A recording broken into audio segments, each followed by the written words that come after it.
Good afternoon. Welcome to the June 12th, 2019 Seattle School Board Legislative Meeting.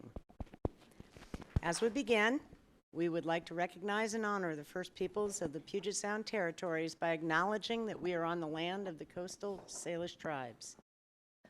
Would also like to welcome Peggy Mcavoy, who is joining us on the dais this evening from South Lake High School. Ms. Viveo will have a chance to give her comments later in the evening. Roll call, please. Director Burke. Here. Director DeWolf. Present. Director Geary. Here. Director Mack. Here. Director Patu. Here. Director Harris. Here, and Director Pinkham is ill this evening and will not be joining us, but I know he's watching on Channel 26. Hi, Scott. If you care to, please stand for the Pledge of Allegiance.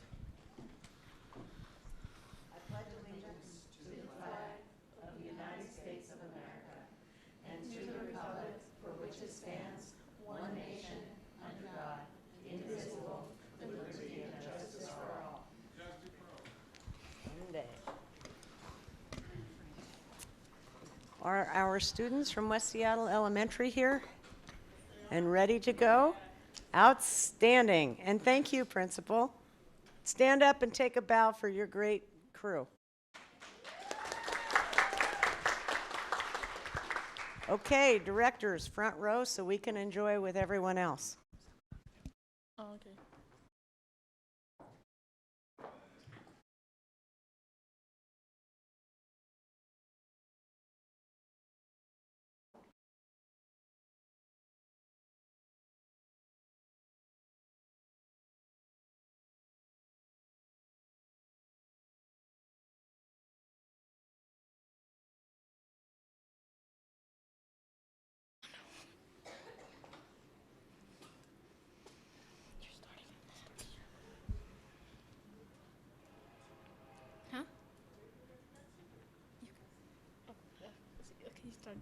Hello, we are the West Seattle Elementary Leadership Club. We've been learning about how to collaborate and advocate for others and ourselves. The reason we are here because we wanted to talk about something that actually meant something to us. We had multiple things we wanted to say, like school lunches, but we chose to talk about after-school programs. After-school programs meant a lot to us because a lot of public schools didn't have it, and a lot of students needed it for help with their homework and stuff.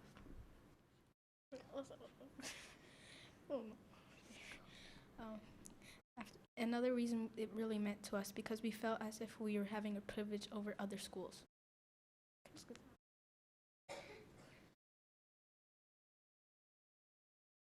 Hello, my name is Mubarak, and today we will be talking to you about after-school programs. After-school programs give us a chance to interact with others and collaborate. Also, after-school programs give us health benefits. This is why we believe all schools in Seattle Public Schools should have after-school programs.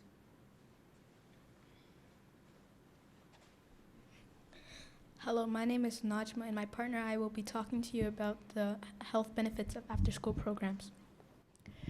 After-school programs provide healthy snacks for students before they go off to their clubs. For example, if we didn't have after-school programs, kids would probably go home and eat something that's not very healthy for them. So after-school programs provide healthy snacks for kids. After-school programs also help you with physical health by promoting healthy habits and healthy lifestyles. For example, I participate in basketball club, and that helps me stay healthy by making exercising fun. In a study shown by Youth GOV, it states, after-school programs can play an important role in encouraging physical activity. After-school programs also help with mental health by giving you a place to learn, play, and make new friends.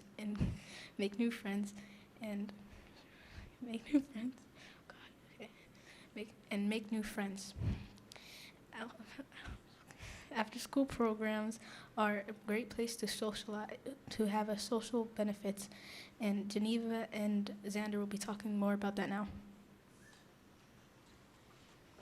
Hi, I'm Geneva. And I'm Xander, and we will be talking about the social benefits of after-school programs. Many students at our school are shy, and if they sign up for an after-school program and make friends with people that have the same interests as them, they can be more confident, and it will be easier for them to make friends. For example, I joined the school play and met people I did not even know, and I became friends with them. After-school programs give students a place to do things they love, to explore new things, and it's a great place to make friends. They can also be taught, students can also be taught life skills. One of the life skills students can be taught is how to work together. In almost every after-school program, students have to collaborate and work together to accomplish goals. For example, me and the leadership team collaborated to create this presentation for all of you. In an article from the Washington Post, it states, "It's where students are taught that sometimes failure provides the best learning opportunity for all."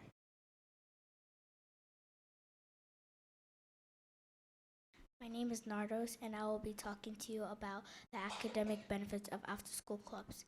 Are you a parent who's always worried about your kids failing school and not having as many opportunities as every other kid? Well, after-school programs could be a solution to your problem. Kids who go to after-school programs are more likely to succeed in life and get better jobs and for their future. The Washington Post states that kids who go to after-school programs are more likely to get better grades. For example, in West Seattle Elementary, I am in Leadership Club. In Leadership Club, we help around the school to make our school a better place for kids like me. If we didn't have Leadership Club, then we wouldn't be able to solve problems that are affecting our students at West Seattle Elementary. Hi, my name is Emma. I will be adding on to Nardos. Kids who struggle with school need more time school so they can get a chance to learn their mistakes. After school program can encourage students by teaching them what the mistake and what there was the same mistakes. So some students can improve their grades by going to after school program. Some students used to fail and now they improve by going to after school program. This help parents worry less about their student failing school. Hello, my name is Kevin. In conclusion, kids who go to after-school programs benefit from health benefits, academics, and being able to socialize with students. If there was not after-school programs here, then we wouldn't be presenting to you. We believe that all students in Seattle Public Schools should have the opportunity to participate in after-school programs so that all students can have these benefits. We hope you agree. Thank you for your time for listening.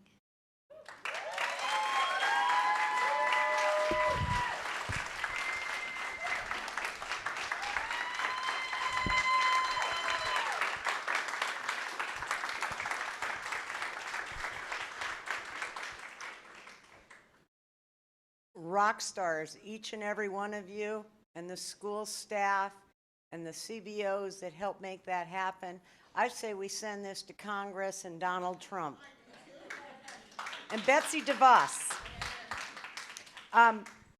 Can we say our names, which grade you're in, and pass it down here?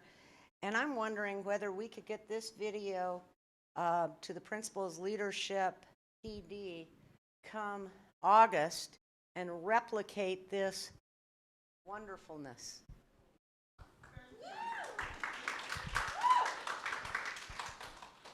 I'm Persea and I'm in 5th grade. I'm Kevin and I'm in 5th grade. I'm Samson and I'm in 4th grade. I'm Nardos, and I'm in 4th grade. I'm Xander, and I'm in 4th grade. I'm Geneva and I'm in 4th grade. I'm Coy and I'm in 5th grade. I'm Najman, I'm in 5th grade. I'm Mubarak, and I'm in 4th grade.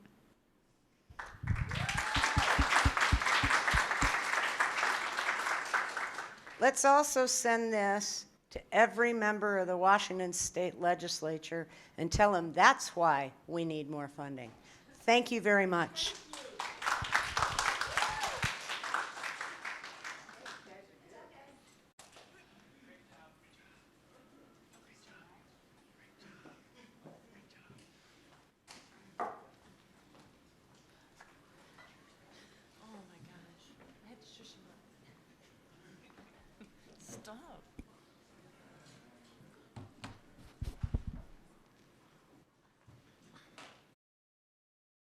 Well, I'm good for another 6 months after that. That was awesome sauce. Madam Superintendent, floor is yours. Thank you. I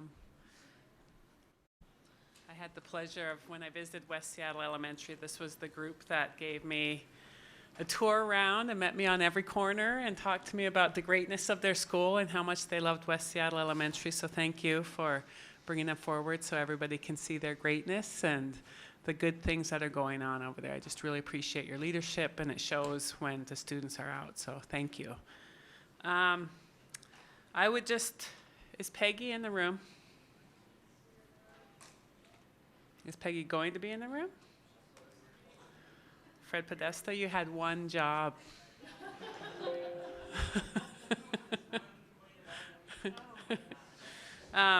I guess when she gets here, we can talk about her again, but I would just like to acknowledge and honor Peggy Mcavoy. Peggy's worked for Seattle Public Schools for 33 years in various roles, from nurse to assistant superintendent of operations. Her accomplishments on behalf of students are too numerous to name. However, her unapologetic focus on students and families furthest from educational justice is unsurpassed. The results of her work to pass BEX 4 and BTA 4 is seen throughout our city in beautiful new and remodeled buildings. She has worked in partnership with the city to get school-based health clinics in our high schools, and she has helped Seattle Public Schools get $30 million to improve student safety and to create supports for families and students. I just want to really take a minute and kind of open the floor, Madam President, to thank Peggy for all she has done for this organization, and more importantly, for everything she's done to better the lives of our students and families. You want to talk about it now or later? I'd like to take a pause, and when Peggy shows up, I'd like to have comments made at that time. If she shows up. She better show up. Come on, Peggy, we're counting on you. Okay, I'll continue. Let's see. I want to just start by thanking Seattle Public Libraries and MT for their partnership around reading. And this is a congratulations to Bryant Elementary Global Reading Challenge winners. A huge shout out to all of our schools that participated this year. Almost all of our K-8 and elementary schools participate. And so MT is the chief librarian, and he does a lunch with the Global Reading Challenge winners every year. And so I was able to join them and talk a lot about books. Oh, here's Peggy.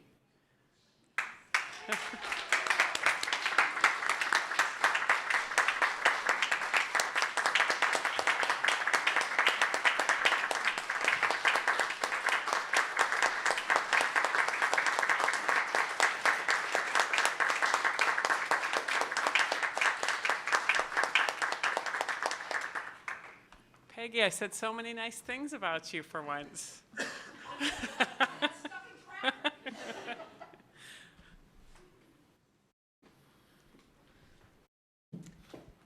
Ms. McAvoy, thank you, thank you, thank you. If I'd known this was happening tonight, I'd have brought you roses, but I guess I'll have to buy another tree. Your leadership through some really, really tough times is to be emulated. Your coaching has been extraordinary, both for staff, for board members.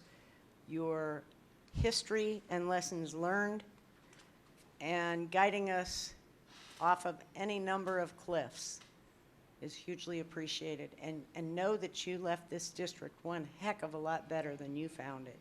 Thank you. Director Burke, Director Geary, Director Mack. So Director Patu. I want to also thank you from the bottom of my heart. There's a thing that happens when you're a new board director where you come in and you're like, wow, what a strange and putting words in my mouth, wonderfully strange, but awkward place to get engaged in because it's so foreboding and intimidating. And Peggy, from day one, has been collaborative, smiling, supportive. When I've come to her as an individual for specific issues, whether they're within her scope or not, her experience and focus on students and focus on doing what's right has always helped me get to a better place as a board director. So I want to share how grateful I am for your support, your coaching, and all the work that you did before my time, which is amazing.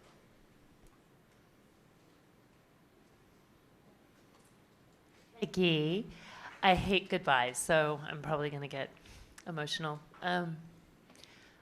All the things that have been said, so true.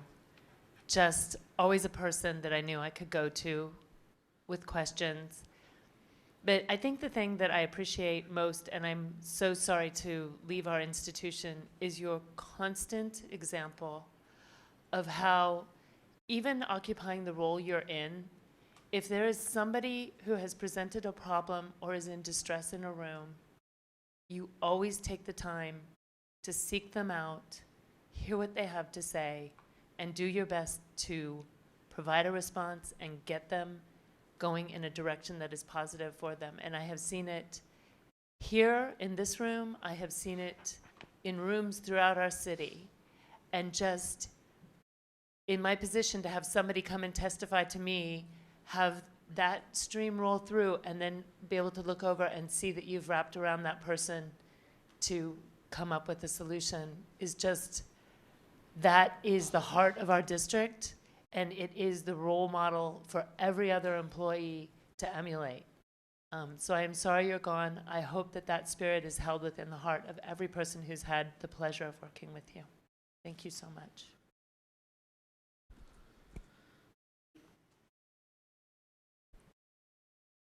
I too might actually get a little choked up here.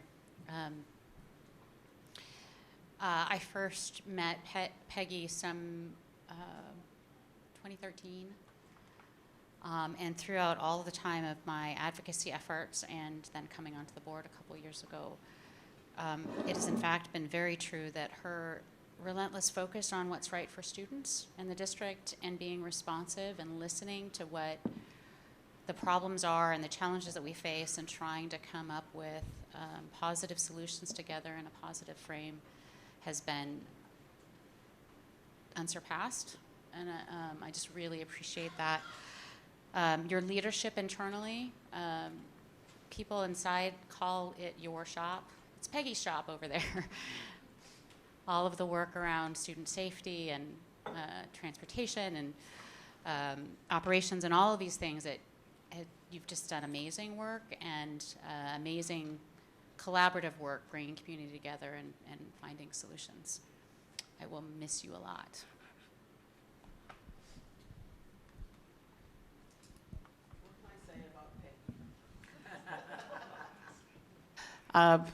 I've known Peggy for a while, since I've been here for a long time, but I've never actually been able to, when it comes to a problem, I always can call on Peggy, and her and I will get together and come up with a solution. And I so appreciate you for that. It's always been a great memories to know that there's someone there that's actually can come up with a solution when you run out of problems, solution to solve your problems. And I know a couple times that we sat down and just started thinking about, what are we gonna do now? Because some of the things that you and I both had gone through in terms of trying to resolve some of the things that needed to be done. But I just want to say, I really appreciate you. and being patient and taking time to really assure me, Betty, we're going to go through this and really take care of it. So thank you for all the hard work that you do and the patience, because sometimes it takes me a little while to get it together, but you've always been a very patient person. So I appreciate you for that, and God bless. Director DeWolf. Thank you. Am I last? Do I get to go last? Okay, cool. I never Doesn't get to go mean you last. get to talk forever. Oh, okay, sorry. Sorry. That's right. Peggy, I think there's a quote I think that's out there that nurses are the heart of healthcare, and you certainly are one of the hearts of Seattle Public Schools. So thank you for your measured and caring deployment of your care and leadership in Seattle Public Schools. I know I will truly miss you and have been so honored to be able to work with you for the last 2 years, and wish you all the best in your next adventure. So. And Superintendent Juneau, wrap her up. All right, great. Peggy, I gave your accolades earlier and all your accomplishments on behalf of all your service to Seattle Public Schools, and that's one thing. But I also want to join this chorus up here of personally thanking you for your kind heart, your generous spirit, and just everything that you continue to give for the students and staff of Seattle Public Schools. I've watched you work, I've heard you work, I've seen your work, and I could just join everybody that says this district is truly going to miss you, and I'm going to miss you. And so thank you so much for everything that you've done for generations of this school district.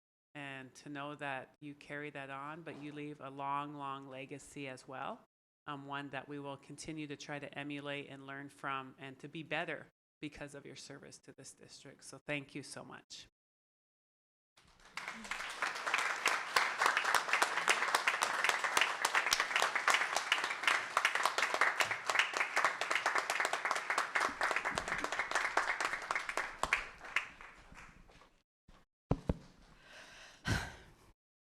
Well, my final board meeting, and I just want to say to all of you and to the Seattle community, I've been very, very honored to work with all of you and support our families and our students, and this is incredibly complex and hard work, and all of my accolades that you read that I didn't hear about were because of a great team that we had here, and I could not have done it with all of the staff. So as we think about moving forward, I just want you to know I like retiring because I know that we have got great staff that are carrying on. I'm so pleased to have Fred come join us for operations.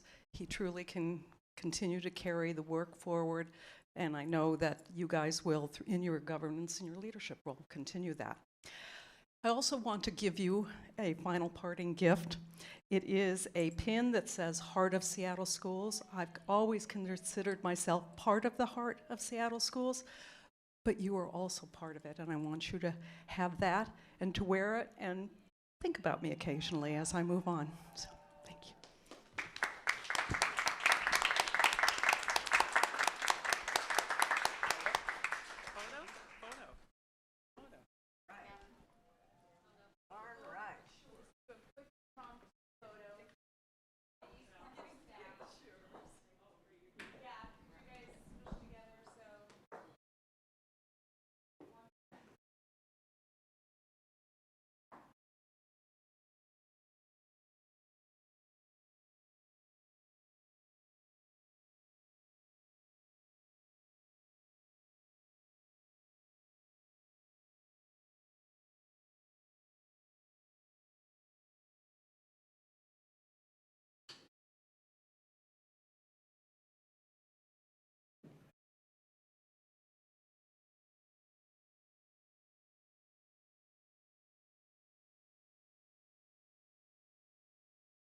Global Reading Challenge. I also got to help honor our new state champion, Garfield girls softball team with Governor Inslee, Representative Pettigrew, and Senator Saldana. This is Seattle's first softball state champions ever. Go Bulldogs. Thank you to Gail Morris and the Indian Education Department for celebrating our young Indigenous student scholars at Daybreak Star. It was a fun evening with lots of families. The staff put a lot of work into the gifts of the transition from grade to grade, and so it was a good evening had by all. This awesome group from South Shore's Racial Equity Team showed me the ropes at their school. This team has one student from each grade that works with their principal to make their school better. They had lots of opinions, but were just such a great group to visit with, talking about deep work that they know needs to happen at their school, but how they're so engaged in what that future looks like. Student Advisory Board, we had our last meeting this weekend. Students put their final touches on their presentations. Thanks to President Harris for coming for the lunch. These students are going to put some positive projects in place next year, so their next steps are meeting again in August, finalizing a project, meeting with their principals, and then figuring out ways to get some projects going to better their system. It's my understanding that at the last meeting of the year, we usually celebrate our state athletes. And I just want to also just thank Tara Davis for her leadership as the interim athletic director this year. Things stayed calm, it was great, and we actually got some great outcomes. Again, congratulations to the Garfield girls softball team for taking first place at state. Congratulations to Ingram High School girls cross country team for placing first for the academic state championship. These are 9 athletes on their cross country team with an average 4.0 GPA. It's awesome. Congratulations again to Ingram High School gymnastics team for placing first for the academic state championship. 8 athletes with an average 3.86 GPA. Congratulations to Ingram High School boys soccer team for placing first for the academic state championship. 19 athletes with an average 3.6 GPA. Congratulations to Nathan Hale High School girls track and field team for placing first for academic state championship. 31 athletes for an average of 3.87 GPA. And then there was also some individual results at the state tournaments. Swim and dive from Roosevelt, Elke Ombach. Gymnastics, Ballard, girls vault and girls bar from Leanne Kistler. Wrestling, Nathan Hale, boys 145 weight class was first place. Again, our first state champion in wrestling ever from Seattle Public Schools. Dominic Damon. Tennis, Nathan Hale, girls singles, first place. Mia. A lot in track, girls para-athlete, 100-meter dash, 200-meter dash, and shot put first place, Andrea Anaya. Garfield, girls triple jump, Lyric Harris. Roosevelt girls 200-meter dash, first place, and long jump, first place, Camille Duckett. West Seattle girls pole vault, first place, Chloe Cunliffe. If there are any athletes in the audience or at home, or they can watch later, I just offer a heartfelt congratulations and thank you so much for making Seattle Public Schools proud. It shows this list actually shows the real strength in student athletes with an emphasis on student, and I know that we are all so very, very proud of you. So thank you so much.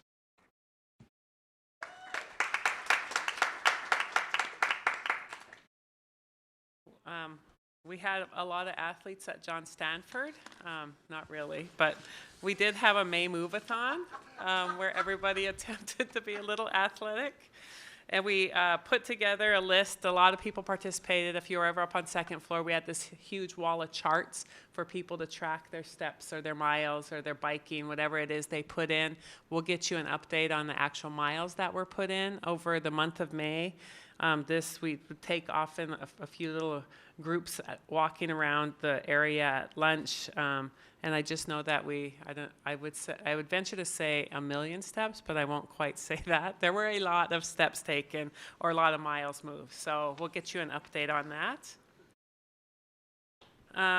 Thank you to Lisa Love and her team for organizing the 2nd annual LGBTQA+ and Trans Pride flag raising ceremony at John Stanford Center for Educational Excellence for Pride Month.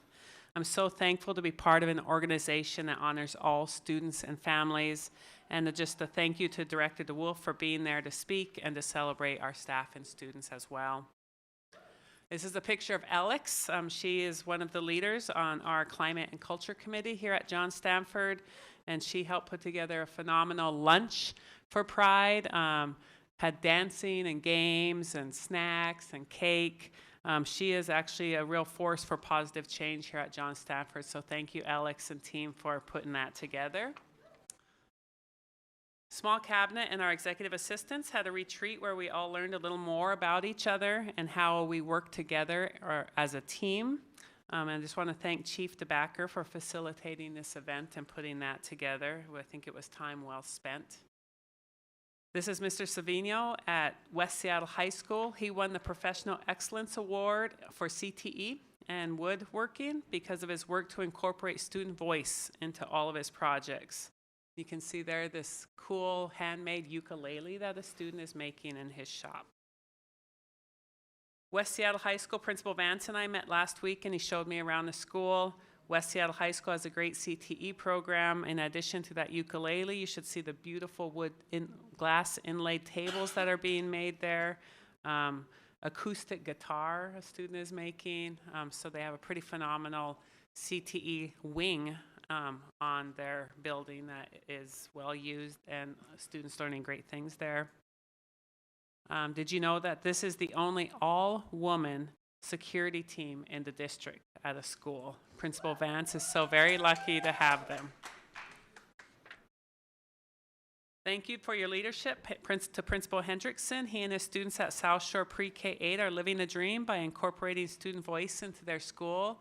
Again, I was led around by the race and equity team, student race and equity team, so that was pretty cool. Principal Smith brought this group together to discuss the successes and opportunities at Rainier Beach High School. I just want to thank you to our partners, the Breakfast Group and Somali Mothers Night Out, for joining us during this school visit. Detective Cookie and Principal Lamb invited me to attend the annual Van Asselt chess tournament, with them and South Shore, I believe. And they were so very good. These students were all lined up. I'll have to get an update on how that went. But and we all know that chess, if you are a player, is something that you take the long view on. It's a lifelong game. I still enjoy playing as well. I did not dance with Detective Cookie. It was not a dancing event. You need to dance with Detective Cookie. This awesome mural is at the Northwest African American Museum, where the Seattle Alliance of Black School Educators were celebrating their scholarship award students. Very cool museum. Again, this great group of special guests listened in on our Student Advisory Board presentations. A huge shout out to our City Year partners for facilitating all year long. Thank you to our staff, Lisa Love, Ronna Boy, Gail Morris, Christine Matfield, Ryan Healy, Gordon Fowles, and Brennan Ham, who gave their time to teach students about their projects and be consultants to the groups of students. So very, very powerful. And their work will continue. So the Student Advisory Board will stay the same next year as they carry out their projects, so they're super excited about that. And I just look forward to continuing the work as they gather momentum and put things into place. And I forgot to mention at the end of my school visits, I have now visited all 102 schools, official visits. And so those were something that really helped me learn about the district, brought me around the city. I learned a lot about our little communities and our neighborhood schools and our option schools and everything that's going on. So I'm very thankful for our school leaders, for the staff that are in those schools, and most importantly, the students. that I got to meet a lot of this year. And so just really thankful to be the leader of this school district. And every time I'm out in schools, I just continue to be inspired by the work that's going on. So no matter what we hear here, and no matter what we hear out in the community, it's the days in schools when you know that we are actually doing great things. We're doing the right work. And I look forward to that work continuing with our school principals and our teachers and our students and our families across the district. Thank you, Madam President. Thank you. Joanna, you're next up. So tell us what we need to hear. Tell us what you want us to hear. Tell us what you like. Tell us what you don't like. Tell us where you're going. Hi, my name is Jolinda Vivals Siva. I come from a big family, and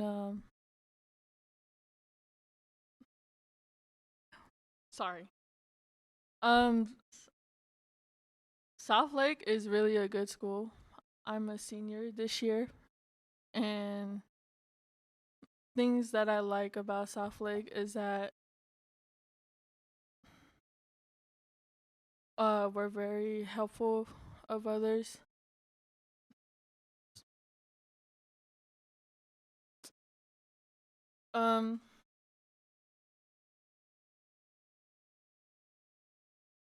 Before I attended at South Lake High School, I went to Rainier Beach, and at Rainier Beach High School, it was very distracting to me, and I couldn't work well with bigger crowds, so I transferred to South Lake High School. And South Lake High School is very calm, and you work individually with teachers one-on-one, so I like that. I get more help with the teachers at South Lake, and for me, I work well in smaller crowds, so in some classes there would be less students or more students. And South Lake, it's a really good school. This year they actually increased a lot of resources for us, like with laptops and books and stuff. And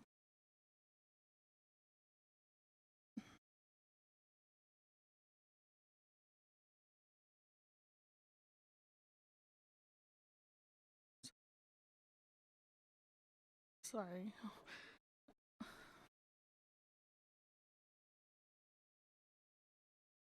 That there's more student of color.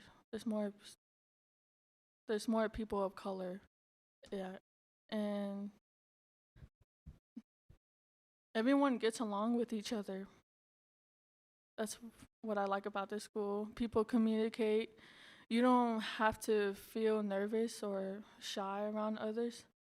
If anything, South Lake is like family to me. It's like my second home. And I love staying after school at South Lake. I love helping the teachers.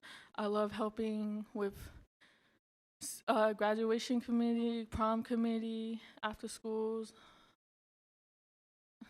programs. Actually, South Lake to me is it's one of the best high schools I've attended to. From my own perspective, and teachers, they help with students. Like 2 days ago, I thought I wasn't gonna graduate just because of a credit I missed, but I thank Miss Brown for pushing me to get where I needed to be. And honestly, about South Lake, I don't have any wrongs, or there's nothing bad I would say about South Lake High School. Any other questions? What's next for you? You're graduating. Mm-hmm. What happens next? Hopes, dreams, aspirations. Well, I'm really interested in graphic designing. I actually help South Lake with flyers and stuff, so I make flyers, invitations, or posters and signs. Art is my passion, I come from a family who does art, which is my mom. She inspired me. So that's where I get my talents from. After high school, I planned on taking a photography class. I also like photography. I like taking pictures, and that connects to visual arts. I've also applied to Seattle Central College, and I was thinking about getting into Renton Technical College too. That's very exciting. Okay, other questions, comments? Director Geary. And then Director Duell. So you came to South Lake from Rainier Beach. Yes. But if you were to go into a middle school and talk to them about South Lake, which of the students would you say you're the one who should think about South Lake? Like if we were to go out and say, you don't need to try and go to Rainier Beach first, you should just come straight to South Lake, which students do you think we should be talking to? Like from race or? No, just from middle schools. Like, would you have liked the opportunity to go to South Lake from middle school and gone there the whole time? South Lake requires many things. Like, they help you with college applications. They help you with FAFSA. They help you with jobs, careers. They have applications at the Learning Resource Center we have in our school. So if you were in front of a group of middle schoolers and there were people talking about their high schools, what would you tell them in terms of you should come to South Lake? What would you tell them about South Lake to get them to go to South Lake? Anything? If you were back, imagine yourself in middle school. Mm-hmm. And what would you have liked somebody to tell you about South Lake? That you don't need to worry, or South Lake helps you. They make you feel welcome. It's more welcoming. Because at Rainier Beach, I was kind of scared because it was a big school and it didn't work well for me. I think that's an important message for us because we probably have other middle schoolers that need to know that there's a special school, not a special school, but a smaller school where some people take the time. So I really appreciate you coming and talking to us today about how South Lake was a great fit for you and helped you to see your strengths and your future. Congratulations on your graduation. Thank you. So in Native culture, we often use stories to communicate. So I'm curious, can you tell us about a time or a story about a great interaction with one of your teachers?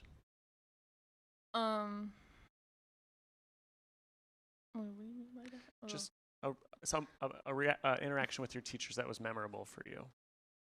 Miss Waka was my favorite teacher.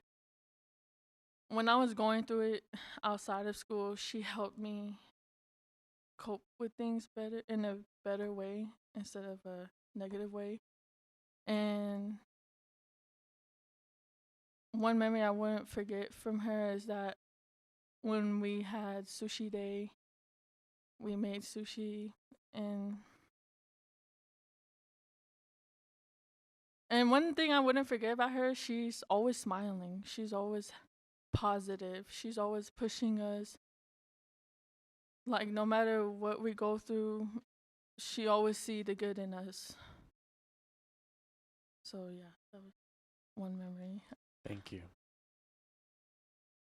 Any other questions? Director Patu, please.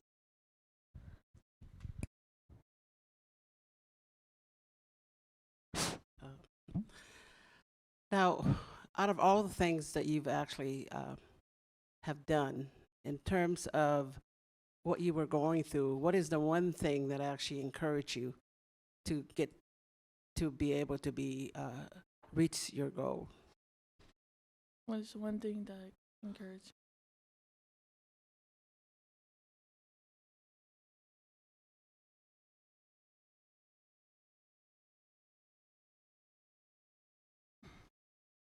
Well, when I see other seniors graduated, that pushed me to come to school even more. And that also motivated me. Like, if she and he can do it, I can do it.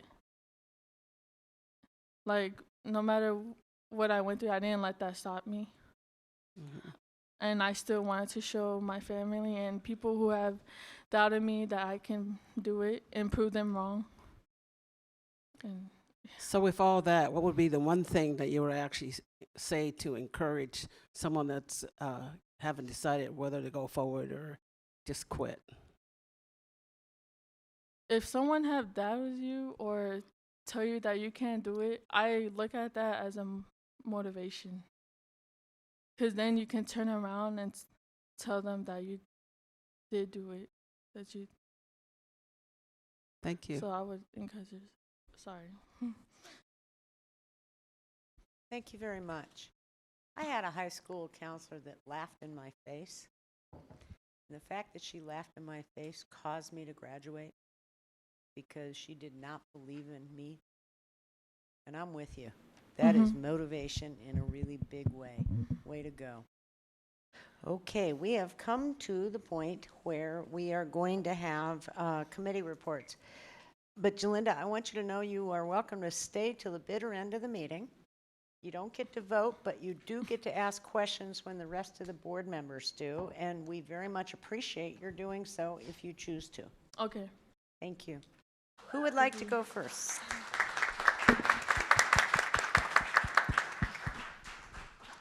Director Geary? And did you want me to cover A&F as well? I would appreciate it if you would cover A&F in Audit and Director Finance. Pinkham's absence. Okay. Yes, ma'am. I figured. Appreciate the offer. Sure. So last night we had the final curriculum and instruction committee meeting for the year. I would say it was one of our livelier ones. We had always the joy of hearing from Gail Selhorst about the Creative Advantage Arts Partnership and how that is expanding throughout our district. More and more, I think we're up to 96 schools, something close to that. So the program is rolling out, making sure that we're making arts available, visual arts available throughout our district. And then later in the meeting, Gail reported on our music in the district as well, and how robust that is. There was I think, a really good discussion around music and how at the elementary grades it is delivered across the schools. Middle school, we again see a lot of kids participating, but there is a drop-off come high school. It has been noted that to some degree that there is racial inequities or the appearance of racial disparities within the music program. But I think it allowed for a really interesting opportunity because I thought of South Lake High School, having visited there several times, and the desire to build a music production program there and at Rainier Beach. And so it made me realize that we need to look at music as a bigger umbrella and not decide that it's just instrumental music, but music means a lot of things and it can have cultural significance in different groups for different types of participation in music, but nobody should feel excluded from any of those different avenues. But music is bigger than just a music program, and we need to recognize it as such and grow it as such and welcome everybody to participate in the portion that speaks to them, because music is such a fundamental part of the human experience, and we need to recognize that. And I have always applauded South Lake for wanting to grow that down in South Seattle. We talked about ethnic studies, and I think we're moving forward to getting a bar presented or at committee, hopefully come August. We talked more about the policies that should be introducing at our next board meeting, but not being approved until the end of summer, would be the school board dress policy, or maybe we can get that done before the end of this summer. We're going to get that done in July. But dress policy, so that we will have a new dress policy for next year, one that is addressing some of the inequities around just stigmatization. So hopefully that will be going out and we can solve some of that, but there will be more engagement around the issue of any school that has adopted uniforms so that they can understand how that policy will impact their individual communities. Flexibility has been built into the policy. And then we are also continuing, Sorry, Jo. moving forward. Yeah, Is there a number on that policy yet? Or that it- is 3224. Okay, and if you don't mind, just, I know that there was a resolution passed recently by Seattle Council around dress code, but it's a resolution, not a policy, and I was wondering if that language was being considered in the development of the. It is my understanding from Ronald Boyd that he has wrapped around with many, many different groups and vetted the language to make sure, and I think everybody will be positively, like, receive the language very, it is very, what does a student need to come to school to gain access? And it doesn't talk about gender-specific clothes. It tries to be very, very respectful of just a student being dressed. And then we also are moving forward with the students' rights and administration of surveys and analysis or evaluations. So that was, I think, the meat of curriculum and instruction and what we are looking forward to moving forward on that. Looking at audit and finance, we also had a really good meeting. And I think some of the big things that came through that were really positive is that we'll be looking at a $500,000 per year grant to support community learning centers for over, with a total of $2,500,000 over 5 years, supporting community learning centers in 4 of our high poverty and low performing schools. So that will be bolstering those communities. And then we're looking at engaging in $3.4 million of contracts with 43 schools for after-school enrichment, again, focusing on schools that have higher free and reduced lunch populations. And so I highlight those because there's going to be discussion tonight around funding our schools and how different sources of funding come into our different schools. We also talked about Policy 6100, which is a policy that, and I'm being distracted a little bit because we've just had a whole lot of teachers join the board meeting, so welcome everybody. We're giving our committee report right now, talking about, I'm personally talking about the Audit and Finance report that happened last night, since you're just coming in. Sort of dry. But we've had to amend the policy 6100 to talk about providing a hearing right if we're not using our enrichment money properly. And this has to do with the enacting of the levy lid coming down and making sure that we're using our funds appropriately with regard to not collecting levy monies in excess of what the state tells us we can in supporting basic ed, but then what we're also supposed to be looking at in terms of the supporting of enrichment. Which gets me to Policy 6100, which is being amended, if you were to take a look at it. And what that policy basically says is that we as a school district are going to encourage the donation of money to our district from any kind of source that is willing to give us money. And we will hear tonight about a PTA, like many of our PTAs, who provide money to their schools. And this is one that has reached a level that it needs to come to the board. But this is a system that has been perpetuated and is supported by our own policy. So we do have a policy that really encourages people to go out and find money to support the delivery of enrichment in Seattle Public Schools. So I just key that up because we were talking about that in Audit and Finance as well. So that is my report on Audit and Finance and Curriculum and Instruction. Thank you.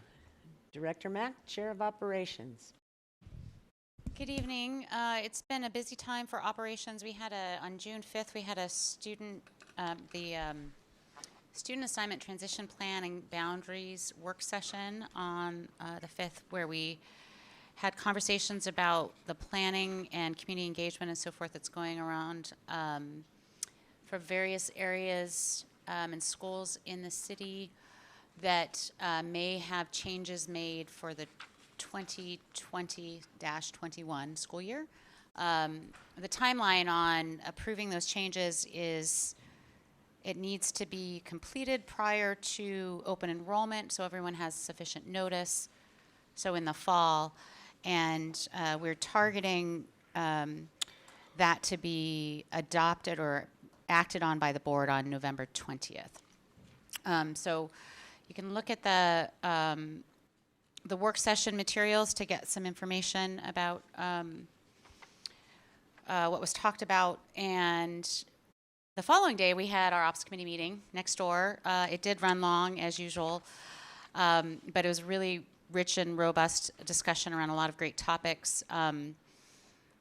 We did not get to review the policy 6900 and 6901. It was still being routed, but the delay doesn't concern me too much. I think that we're on track. We'll be bringing that, it'll be coming for discussion in August. We had robust discussion around the policy 3143, which is the district notification of juvenile offenders. This has a WASDA model policy and some really important language in there for the safety of our students. We also are looking at another final acceptance, which is super exciting, on Rocks Hill Elementary at E.C. Hughes.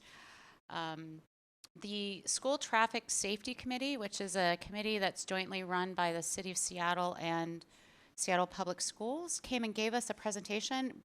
We invited them actually only a couple days before, and they gave some really good information about their work that they do to support safe walks, safe routes to schools, and all of this other safety for our students at all of our schools around the walk zones and transportation and those sorts of things. So it's really nice to have that committee doing great work that's spanning between SDOT and us and City of Seattle and so forth. Had a brief update about the P3 pathway and capacity analysis from Mr. Podesta, kind of the framing of what that work is going forward. And an awesome presentation around the work that Mr. Smith, our new Nutrition Services Director, I'm sorry if I'm giving the title incorrect, is doing across the district. I'm super excited about that. And we also moved forward with a recommendation for consideration to the full board, the advisory committee, Capacity Enrollment and Facilities Master Planning Advisory Committee. We've been talking about this for a while. So we moved that forward, expecting that to come for introduction on June 26th, so next board meeting.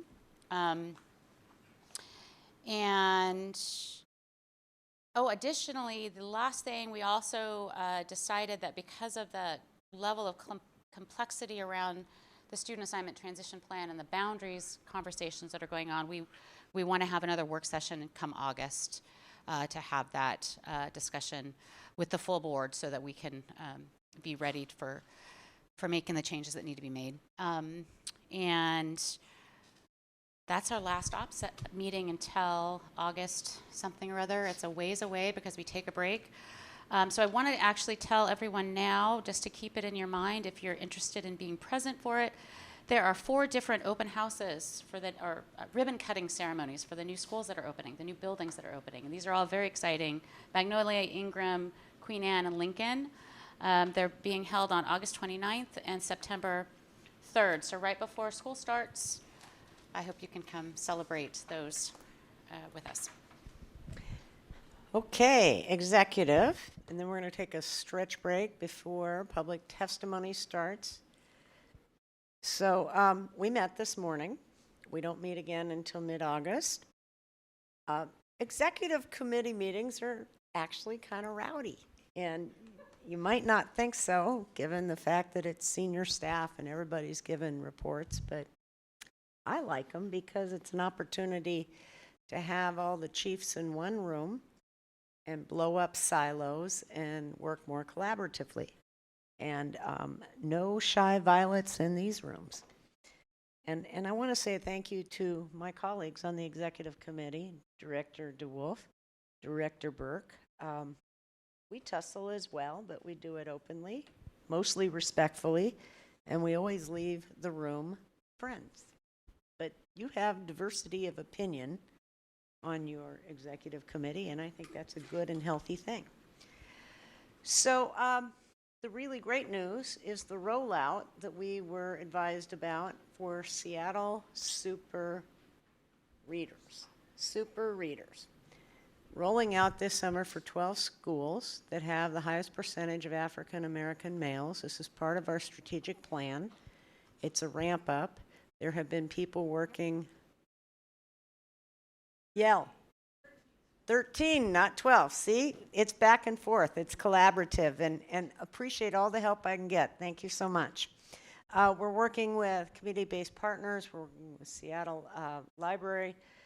Superheroes are coming our way, and this is a really exciting way to launch this and also to get culturally appropriate books in the hands of our youngest readers so they can read about people that look like themselves. So stay tuned, but this is a big lift. It's a different way of doing things. And let's be honest, sometimes the old ways weren't working all that well, so let's create a new paradigm, and I hate that word paradigm, it's overused, but this really is blowing up the box, and it's exciting. We heard from our labor partners at 609, who we respect and appreciate the hard work that their folks do every day to support our students and our staff. And we heard about the difficulties of filling these jobs. So if you know anyone that wants a job, that has an opportunity to work with children, and with the extraordinary red shirts here in the room, send them our way. We're recruiting. Too many openings, too many people that are working overtime hours to cover the needs of our schools. We also heard from the Building Trades Council, and we're working with the community workforce agreements. This has been through ops. This has going to be something that I think we can be proud of in retrospect, but we are going to appoint a task force. We're looking for the money. We're looking for the partnership of city, port, and county to lend us their expertise and their analysts so that we can create apprenticeships, pre-apprenticeships, and family wage jobs. It is our moral obligation to do so. District 7 appointment. As you know, our beloved director, Betty Patou, has submitted a resignation effective July 1, which means that we have an opening or an appointment until the general election in November 2021. So it's a 2-year appointment, and the remaining 6 directors will make that appointment. It's statutory. It's Washington Administrative Code. And we want to be as transparent and inclusive as possible while still maintaining the fact that it's the 6 directors that make that very difficult choice, because let's say that there is a whole lot of talent out there, and I know for a fact that there's a great deal of interest.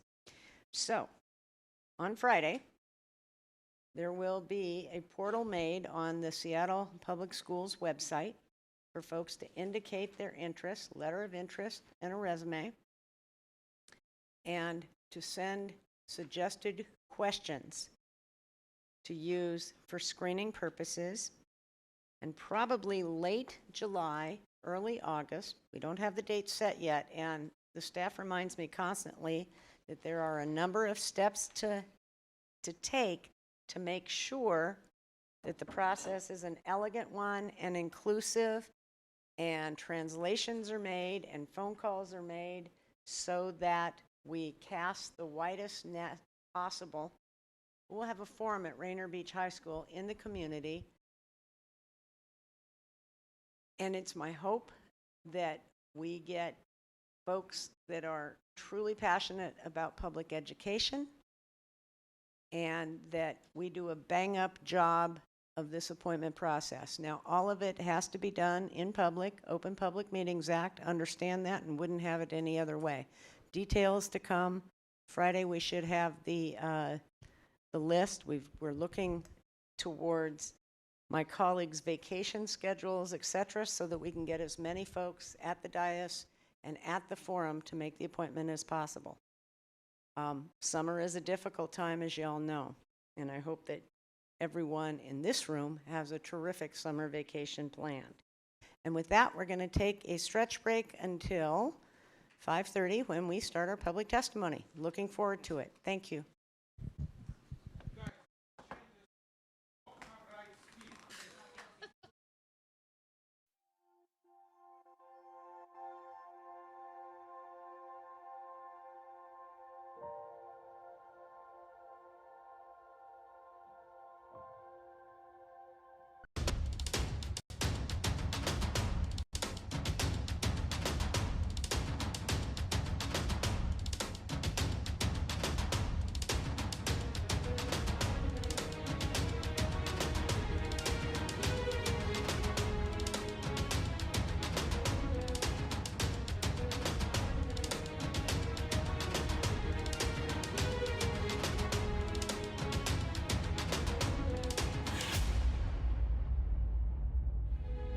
We very much appreciate you taking the time to come down and to learn us up and to communicate with us. Public testimony.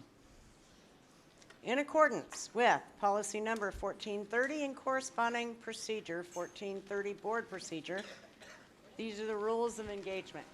Please respect them so we don't have to harm the people behind you and they get their chance to speak as well. One person speaks at a time. Comments need to be addressed to the board. Please adhere to the time limit on your testimony. You have 2 minutes. At 1 minute 30, the yellow light will flash and be consistent for the next 30 seconds. Then you get the red light at minute 2. Please wrap up your comments. The focus of the comments should be on the issues and solutions, and the majority of your time must be spent on the topic he or she, you, have indicated that you wish to speak about. No racial slurs, personal insults, ridicule, or threats will be allowed. No comments regarding personnel matters. All signs are subject to these same ground rules. Ms. Scheck, please read off the testimony. She'll read 3 at a time, so numbers 2 and 3, if you could line up behind Speaker 1, we can make this go a lot more smoothly. Much appreciate. First up for public testimony, we have Lena Mawia, followed by Natalina Shaga, and then Chris Jackins.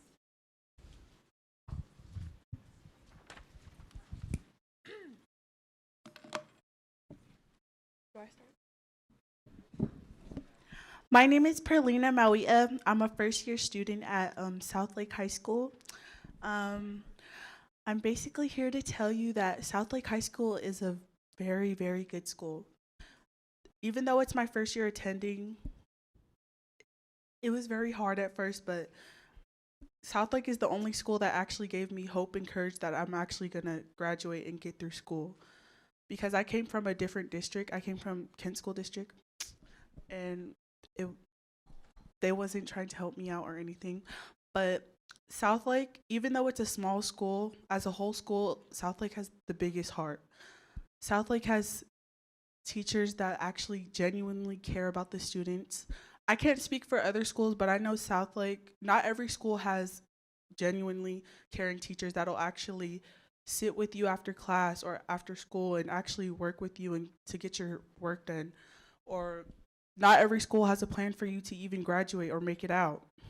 Or not every school has a principal that will check on you every single day and make sure you're okay, or have a vice principal that will always walk by in the hallways and say hi and ask you how your day's going.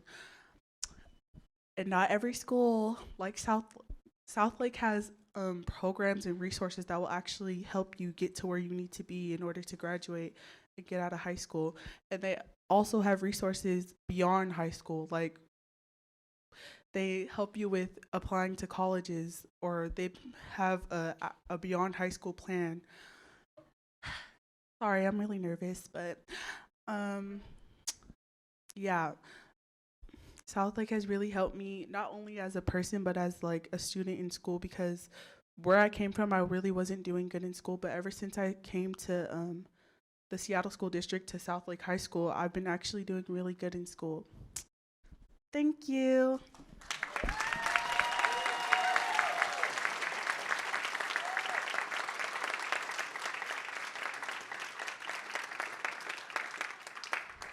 Natalina?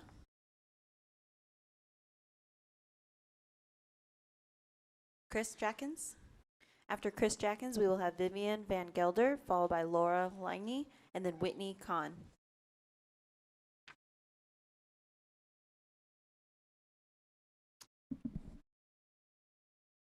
My name is Chris Jackins, Box 84063, Seattle 98124. On the North Queen Anne roof replacement, the report states that the district chose the low bidder, but there was only one bidder. Please vote no. On the Webster construction project, this action would lift the lid on a previously guaranteed price. Please vote no. On the McGillivray PTA grant, the grant would pay to hire extra staff. Private funds cross a line when they are used to hire staff. On the contracts for roofing at the African American Academy and Olympic View, were there any bids by small, women-owned, or minority-owned companies? On issues from the June 5th board work session, 6 points. Number 1, the district may change the date of certain decisions from December or January to November, so the current board decides rather than a newly elected board. This was seen as more efficient. It could also be seen as disenfranchising voters. Number 2, the discussion included issues about Licton Springs K-8. Number 3, the current Licton Springs was formed as a forced merger of two very valuable but distinct school approaches, alternative schools and Indian heritage schools. Number 4, district promises of locations and resources were crumbs offered in the context of proposals to destroy both schools. Trying to find a way to honor such promises will not fix things. Number 5, both schools wonderfully served certain students which other schools did not. Number 6, both schools deserve to be restored separately. How nice to have the SEA here today. Thank you.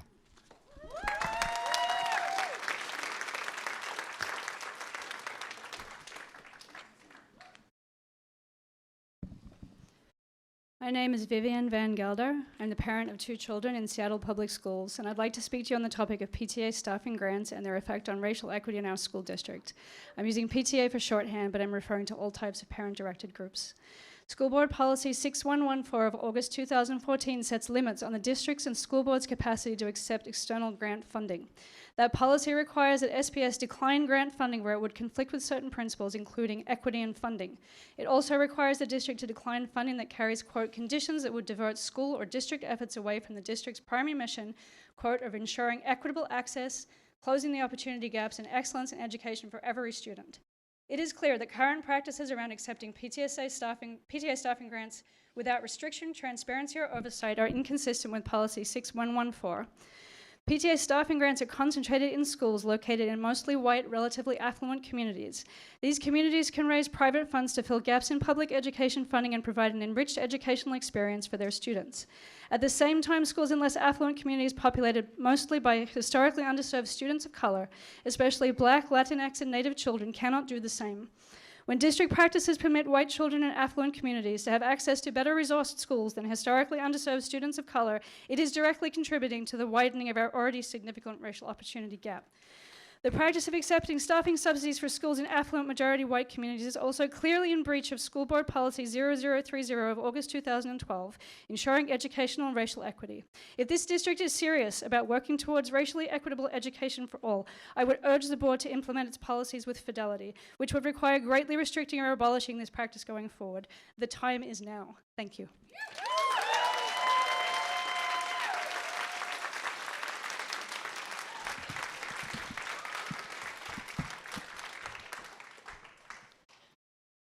My name is Laura Laney. I'm an 8th grade social studies teacher at Washington Middle School and a member of the SEA bargaining team. Today, I would like to speak about the approval of the 2019-20 Student Rights and Responsibilities document. There appear to be two versions of the document. In one version, it reads, Seattle Public Schools staff are committed to ensuring racial equity in our educational systems, unapologetically addressing the needs of students of color who are furthest from educational justice. These students are our priority, and working to undo the legacies of racism in our educational system. It appears that this language that specifically calls out that some of our students have historically and presently experienced racism seems to have been removed from the final version. When language that calls out the past practices of white supremacy culture is removed, that is dangerous. It also upholds white supremacy culture. If we are truly intending to undo white supremacy culture in Seattle Public Schools, we must first acknowledge the white supremacy culture that is embedded in our organization. This culture is powerful precisely because it is so present and at the same time so very difficult to name or identify. Because we all live in a white supremacy culture, these characteristics show up in the attitudes and behaviors of all of us, people of color and white people. In the bargaining team, we have committed to calling out white supremacy norms and committed to naming white supremacy culture when it shows up as tone policing or white comfort. These commitments mean we have to stay vigilant. Naming white supremacy culture is not a one-time action. Undoing white supremacy culture is not a one-time action.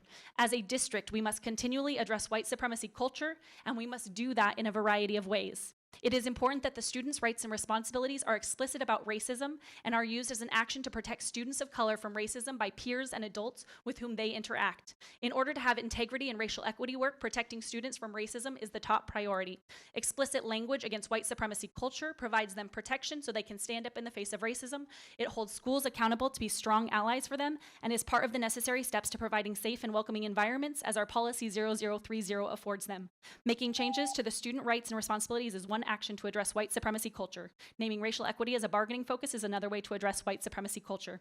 We need more action and more change. Undoing white supremacy culture in SBS should be at the forefront of our decisions and the directions of the district.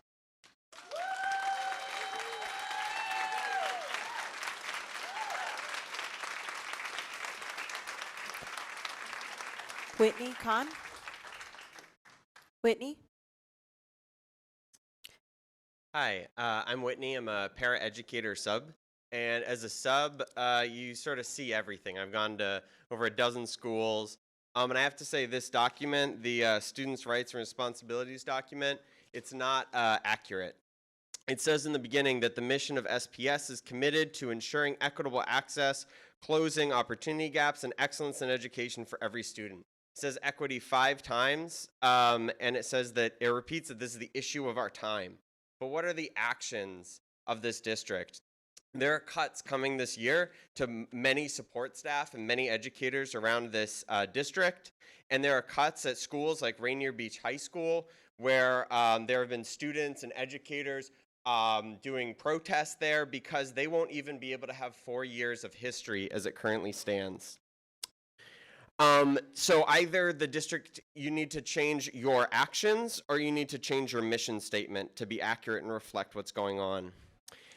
Our education system, just for a bit of history, because we're sort of deprived of it with the way the budget is done, our education system comes out of radical Reconstruction after the Civil War.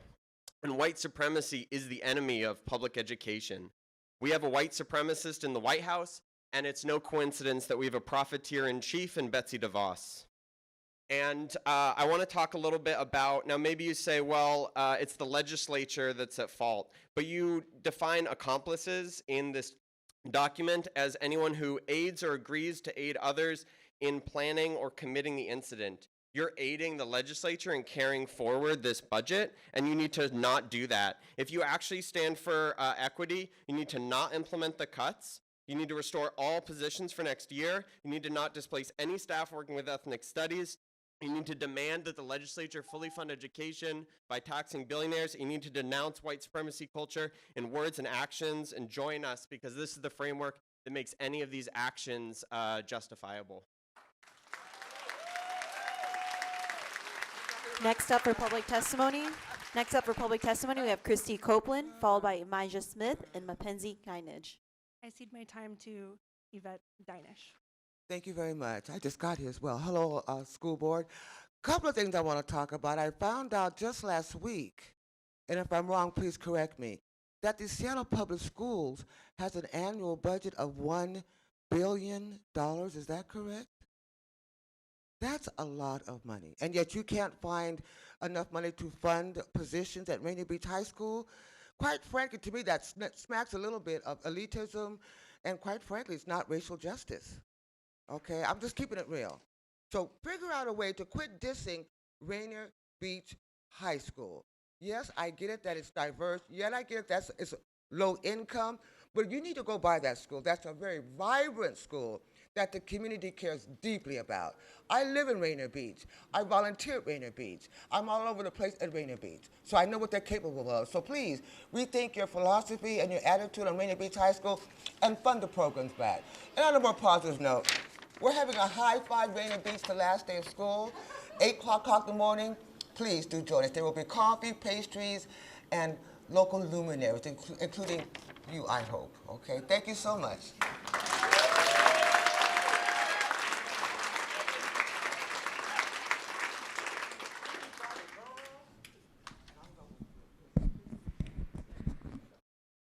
Thank you. Good evening. My name is Elijah Smith, and I'm here first wearing the hat that will never be taken off is as a mother, a parent here of children in Seattle Public Schools, graduates of Seattle Public School. I'm also here in the moment of this testimony to speak as a co-vice president of Seattle Council PTSA. Let me just hand clap and finger snap the people who just came up. I just need to give you guys that shout out. Thank you. You guys have given me so much energy from this long, hot day. So basically, I'm here to speak about the Seattle Council PTSA Equity Resolution and speaking to the fundraising with regard to our PTAs. And I just wanted to highlight, it's already been stated with regard to having a balanced, the fundraising that happens in the schools that are benefiting our schools in North Seattle versus our schools that have historically oppressed and underserved communities. And I just want to share that why we focus on reducing scale with regards to the fundraising is the dynamics that it actually creates at the school. It pits the families and staff against each other. It diminishes power that principals have in the school. I've seen this firsthand. I was a parent at Lowhurst, and I experienced it firsthand to watch the power of what was raised there and what type of stress that put on the principal there, an Asian American principal, and her having to maneuver that. And that was my first introduction to PTA and the power of their funding.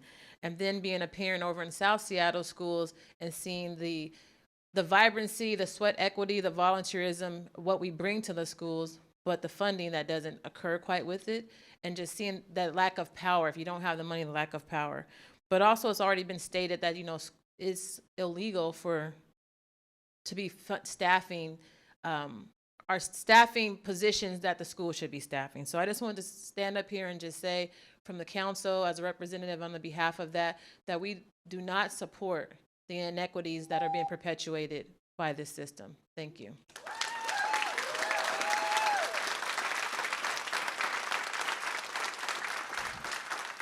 Mackenzie Kninich. Mackenzie.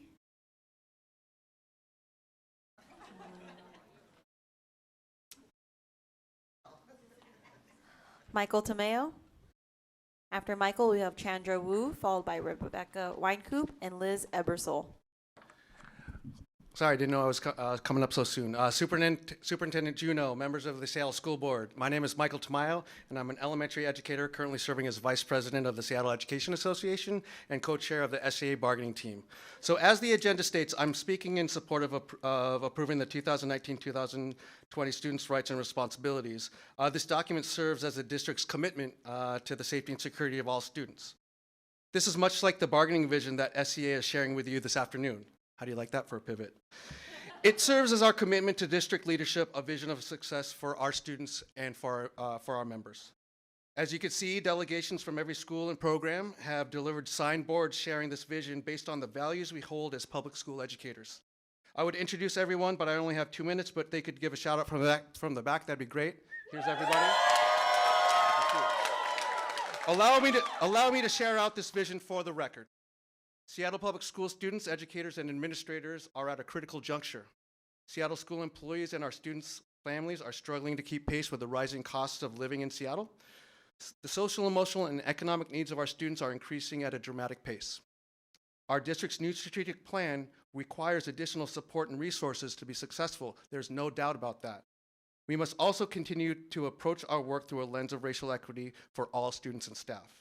As the Washington Constitution emphasizes, providing all children with quality public education is our paramount duty. The collective bargaining agreement between Seattle Public Schools Administration and the Seattle Education Association is an opportunity to collaboratively meet the interests of all who are involved. In that interest-based spirit and as equal partners with the Seattle School District Administration, SCA members are emphasizing the following student-centered values and interests for our 2019 contract negotiations.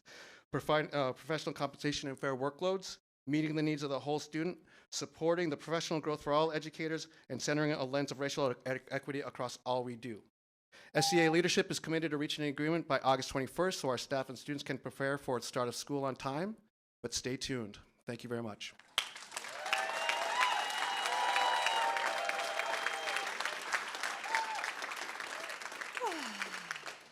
Thank you, Michael.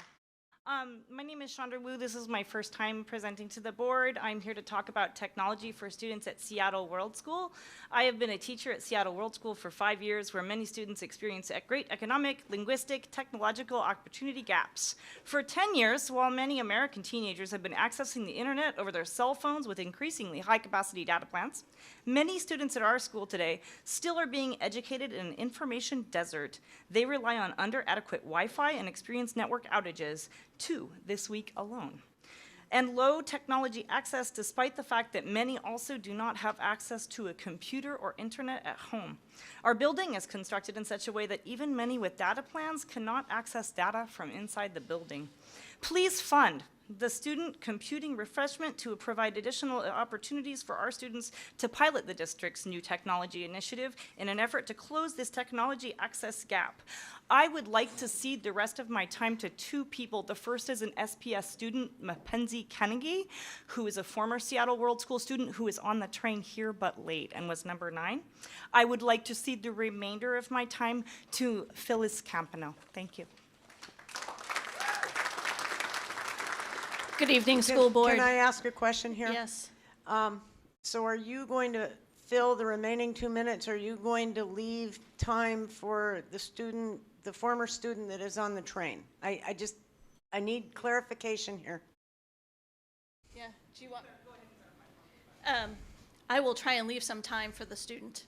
Thank you. That's more important than listening to me She has talk. her own spot. So I'm Phyllis Campano, president of Seattle Education Association and special education educator.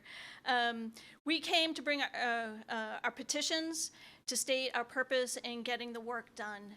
We have set a date for the 21st, but as usual, we will continue to work until we get a great contract for our students, for our educators, and for our community. You have a policy 030030. It's great on paper. Let's put it in action and do it together. I cede the rest of my time to the student.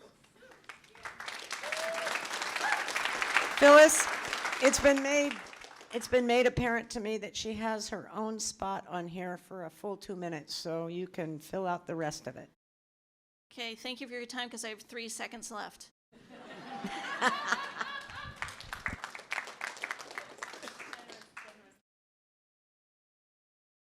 Hi, my name is Rebecca Weinkoop. I'm the librarian at Robert Eagle Staff Middle School. As a 2-to-1 middle school, I'd plan to share a list of tools that we have and how we use them to provide opportunities for students to learn and share their understanding. But upon reflection, I'd like to share a story about something that happened in my classroom just last week. As I was working with an 8th grade class and we were using Padlet, an online bulletin board tool, to choose and post a book that would represent their legacy as they left Eagle Staff. We use the tool often to share information, sort ideas collaboratively, and track our reading lives. On this day, a student chose to post Bill Cosby's Fatherhood. As a middle school teacher, knowing and finding joy in the sense of humor of an adolescent is one thing I love about my job. This example has absolutely no humor.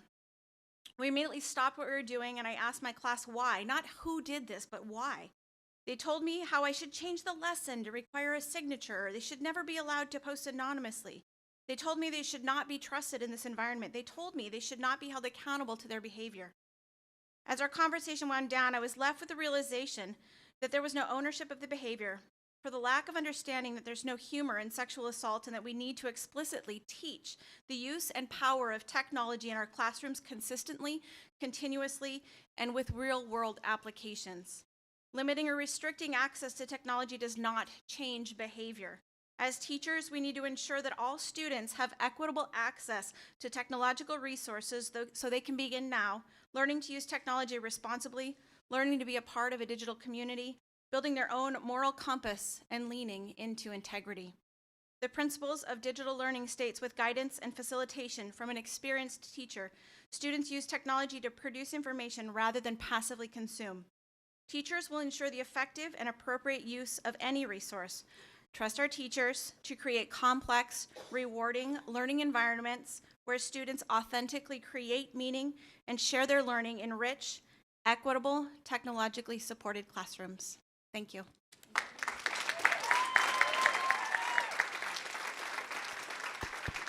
After Liz Ebersole, we will have Catherine Berman, followed by Joe Camacho and Meklet Tesfaye. Hello, and thank you for this time this afternoon. I'm the librarian and technology lead at McClure Middle School, and I serve on the Seattle Public Schools Instructional Technology Advisory Committee. Mr. Burke, you encouraged me to apply. I'm also mom of second grader at Montlake Elementary School, and I'm also approaching the dissertation phase of a doctoral degree in digital education leadership.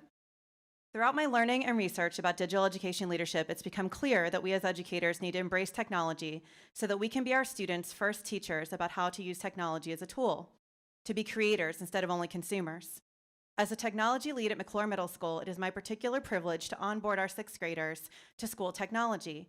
Each year, it is striking that I can tell which students have had learning tool experiences with technology in elementary school. These students are confident in their technology skill set, able to troubleshoot, and ready to use technology as a learning tool. Our students who have not had learning tool experiences with technology start in a state of learned helplessness and have a steeper learning curve with learning tool uses of technology. This is not the fault of their teachers. This is directly as a result to what I know is the access they have to technology at their schools. As a librarian, I help students to be savvy users of information technologies.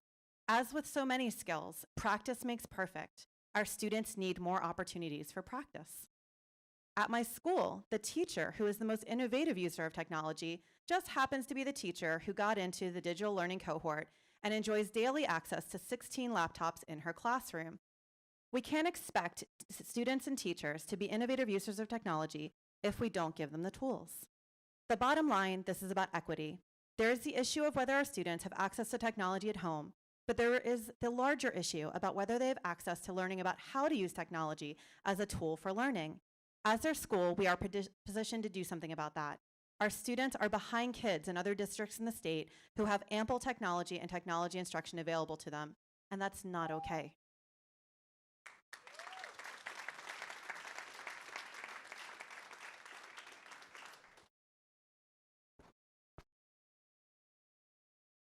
I'm ceding my time to Linda Peters.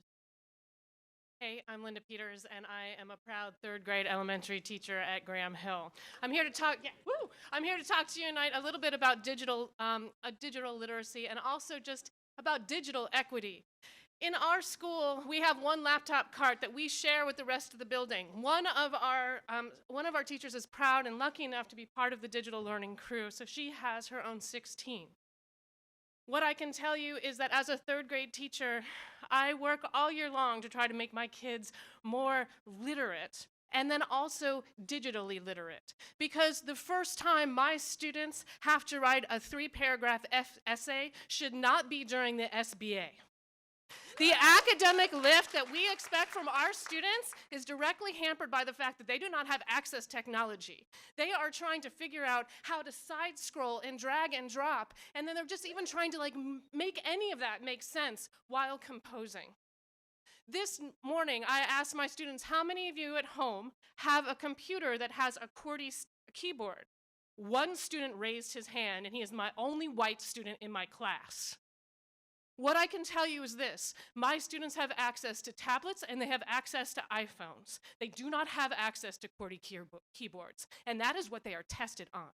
And I am smart and I have worked hard, and every year I make sure that we have time with Typing Agent. I schedule the time in the computer lab. right? But I do not have access to the computers as often as I need them. And this is what happened this year.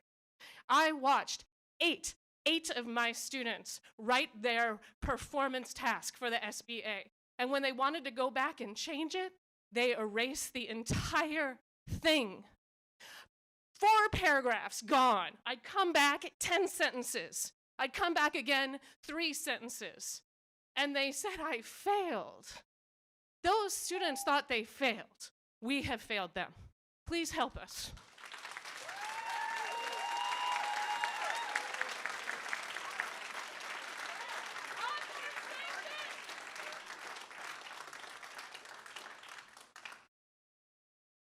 Hey, I'm Joe Camacho. I teach 8th grade at Aki Kurosi. Here to talk to you about laptops. So glad that we adopted a science curriculum that is totally computer-based. This year we have been working with laptop carts in my classroom. I have 16 laptops and close to 30 students. So each of those students are sharing laptops with someone else. I've been really lucky because I've been working with the DOTS team or with the technology team here at the district. We're piloting something using Microsoft Teams with our 2 8th grade classes. It's been going really great. Each of the students now has access to their own laptops because we've finagled some stuff with the building. It's made it so much easier to manage laptops. Each student knows what laptop they're using. They have a number. They log in. Before, it would take so long for students to get logged into laptops. One student today literally told me, Mr. Camacho, I'm so happy it took 20 seconds to log in. And they should feel good about that. Should be normal. That should be normal. I can keep talking about my experience, but I have 2 students here from Aki to tell you their ideas about technology in the classroom. So here they are. Hello, my name is Maria Fernandez. I'm at Augie Kurosi Middle School. I'm an 8th grade student. In elementary, the only technology that was available for me was a reading program that was considerably boring, being that it was just text on a screen being read to me by this most monotone voice. My middle school experience was great, being that I had access to a computer. I don't have one at home, so it was amazing, honestly. I was able to learn the basics, such as typing and searching the web. Being that the science curriculum is computer-based, I was able to freely search deeper into the topics that interested me in the science curriculum. My hopes for Seattle Public Schools is for every student to have a computer so they are able to experience the wonderful things about it. I hope my experience has shown you the importance of children overall having computers, not just in science. Thank you.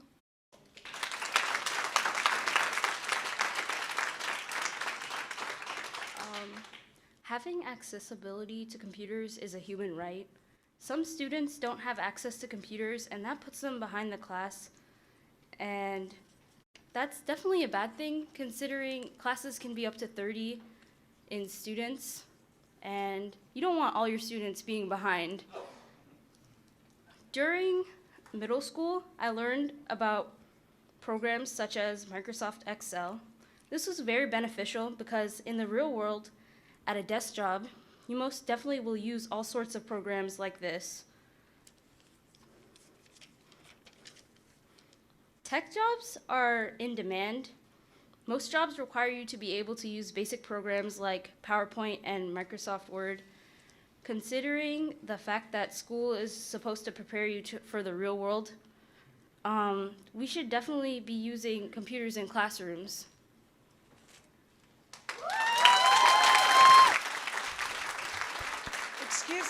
Excuse me, can you come back to the podium?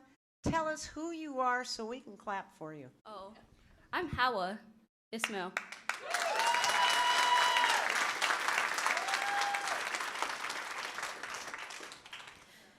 After Meklit Tesfaye, we have Darren Hoop, Tracy Castro-Gill, and then Sabrina Burr.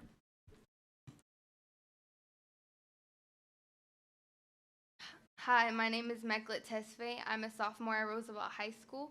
I go to a school with almost 2,000 students, but less than 4% make up Black students. I have to fight for my right to be heard. People say they are listening, but they're not actually hearing what I'm saying. For example, multiple times when my friends and I have reported incidents of racism at our administration, we've heard, "Not right now, I have to go to a basketball game." Let's wait and see if it happens again. Don't bring drama onto yourself. Speak to the Black Student Union. The students that are dealing with these problems shouldn't have to solve them. We need the adults at our school to stop pushing their problems to the side and stand up. We need you to check up on what's happening at schools like Roosevelt and not just pop up at our diversity assembly. We deserve the right to be heard. I know you are trying, but it's not enough. Thank you.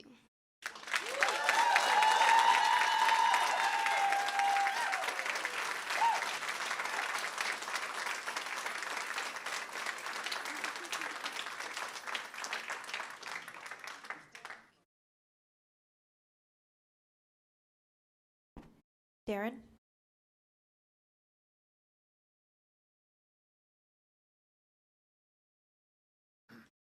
Darren Hoop, I cede my time to Mark Epstein.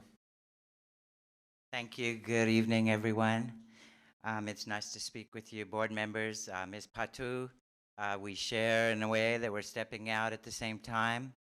My name is Mark Epstein, and this is my 23rd year teaching at Rainier Beach High School.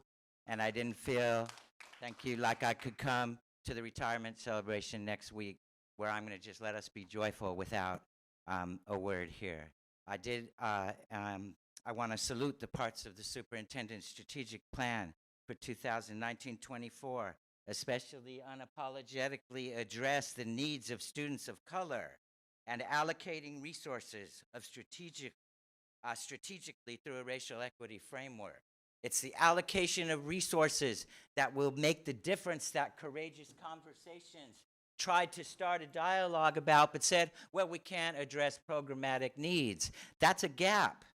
And the topic here on the performance of the evaluation criteria here, how do we measure that gap? How do we measure programmatically that we are addressing racial equity? Our students' voices are calling for it. We've shown the underprojection of the last 10 years, the last 7 years, where we're up to 100 students were cut positions, that we cut the staff and then we get subs back in the fall. We've seen the inequality, and thank you so much to the Roosevelt students for being here. Between $3.5 million that the Roosevelt PTSA is able to raise versus right now we have $2,000 in the RB PTSA bank. Hold up the course catalog that Roosevelt can still offer. Hold up the course catalog of Rainier Beach High School, where all we can do right now are graduation requirements. And we've had to cut our 4th year of social studies that would make our students able to succeed in the IB program in 11th and 12th grade. That we've cut the advanced math and are losing students to running start. Why? And which school would you send your child to if you saw the different courses that were offered? It doesn't have to be that way. Hear the voices of our students. Superintendent, I apologize if we called media out there without informing you, or if you felt that we were doing something that wasn't trying to greet you. We want that dialogue. Give us another chance. Hear the voices. Thank you.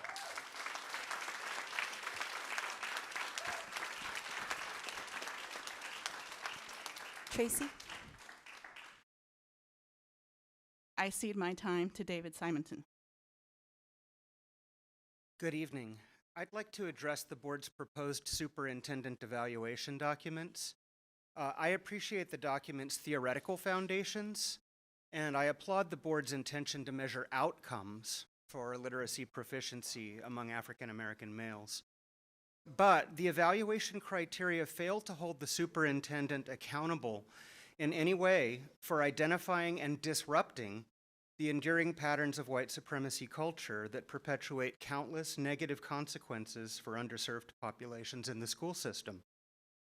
I believe you can do better. Last month, a young boy named Keenan led Superintendent Juno on a tour of his school, and I'm happy to report that he's thriving at this school, being well served. And I'm especially happy to report this because only last year, that same boy in a different but nearby school was being weaponized in retaliation against his mother. And he was facing multiple suspensions and being recommended for programs that we know are associated with the school-to-prison pipeline. The mother's supposed crime was being too outspoken about racialized incidents of bullying and harassment at this white-dominant school that has not even one black teacher or administrator. So I'm here to ask, where is the accountability in your evaluation documents when you knowingly allow cultures like the one at that school to continue to do harm? Keenan was lucky to be removed from that environment, but the district had an opportunity to step in and make changes and failed to do so. I am not questioning your motives or your intentions, but I challenge you to do better than to pay homage to the concept of equity in your evaluations. It's not enough to measure basic standards in underserved populations. You have to boldly disrupt the oppressive systems that have held them back. This is all documented at cherrypiejustice.com. I thank you very much for your time.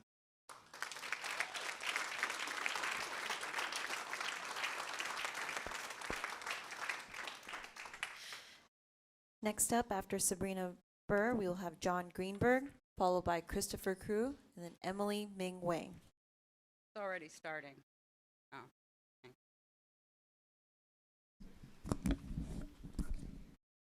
Our beloved blackness you do not see. You are blinded by your white superiority.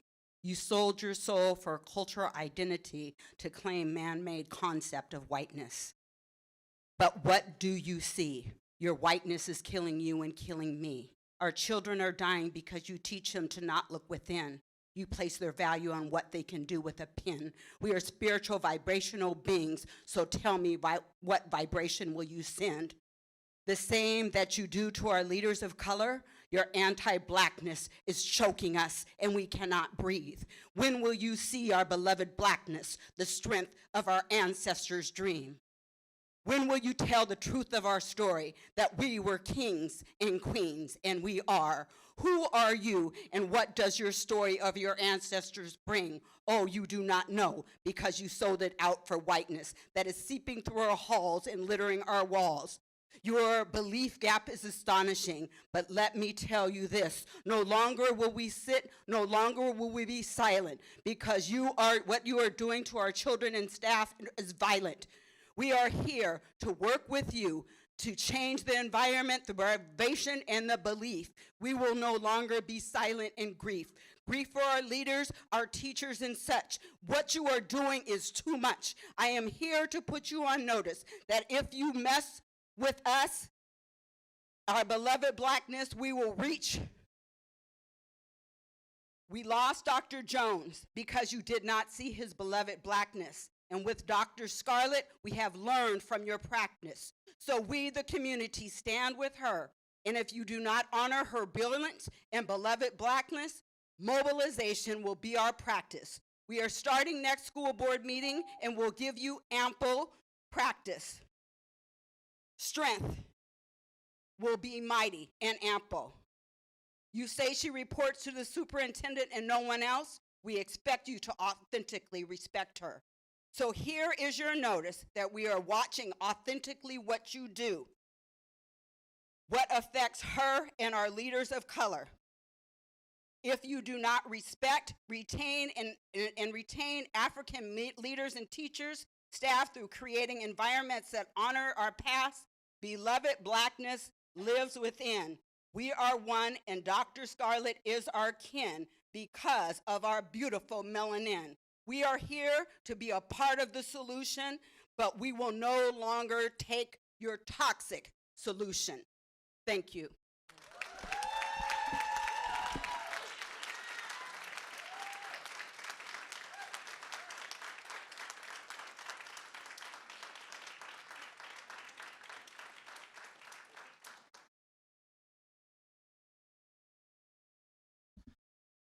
John Greenberg. Following the lead of the NEA, WA, and SCA directors, we ask that you publicly acknowledge the white supremacy culture of our district. Imagine a heart attack striking someone dining at the next table. EMTs arrive at the scene but lose their patient. They explain, well, the automated external defibrillator training wasn't required. That is an apt metaphor for how this district has tackled racism in my 18 years in Seattle Public Schools. Yes, the district provides valuable trainings on racial equity, but they are not mandatory.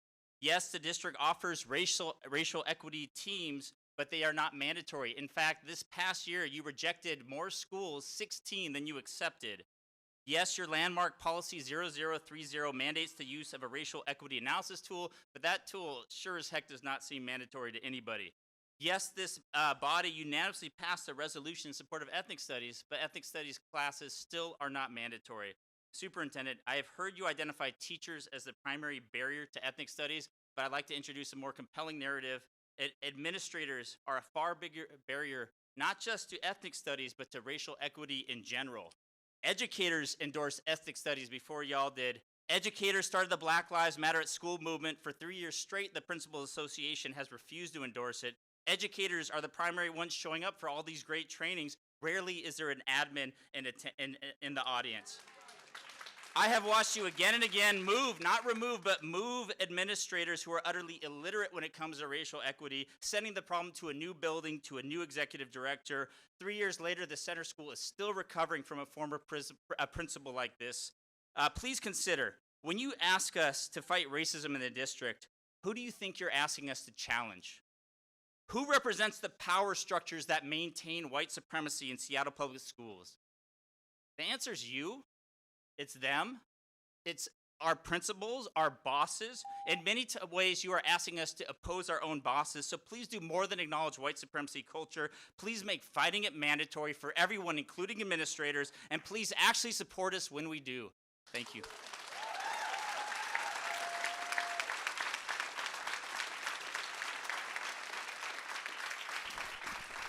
Christopher Crew. Is Christopher here? Emily? After Emily, we have Lauren Graham.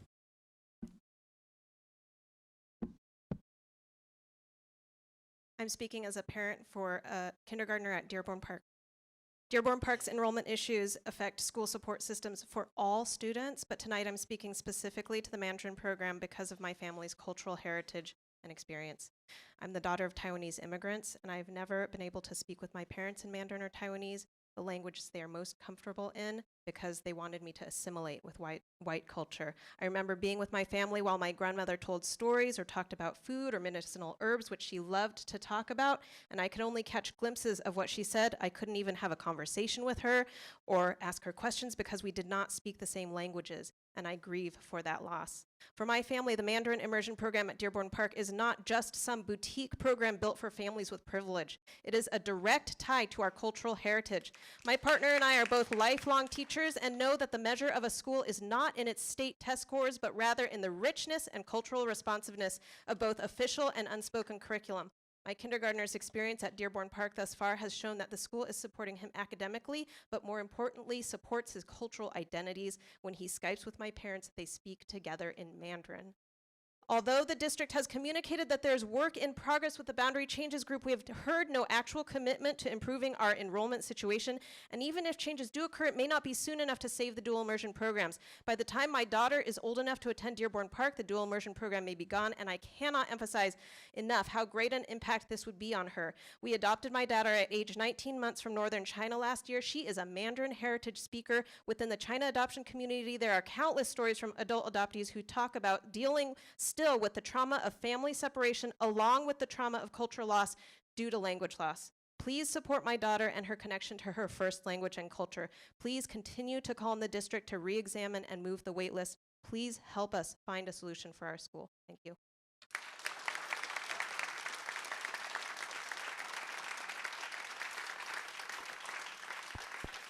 Lauren Graham. Kathleen Bishop. Jose Vargas.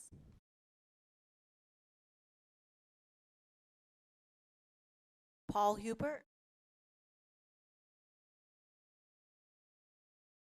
Isabella Poole.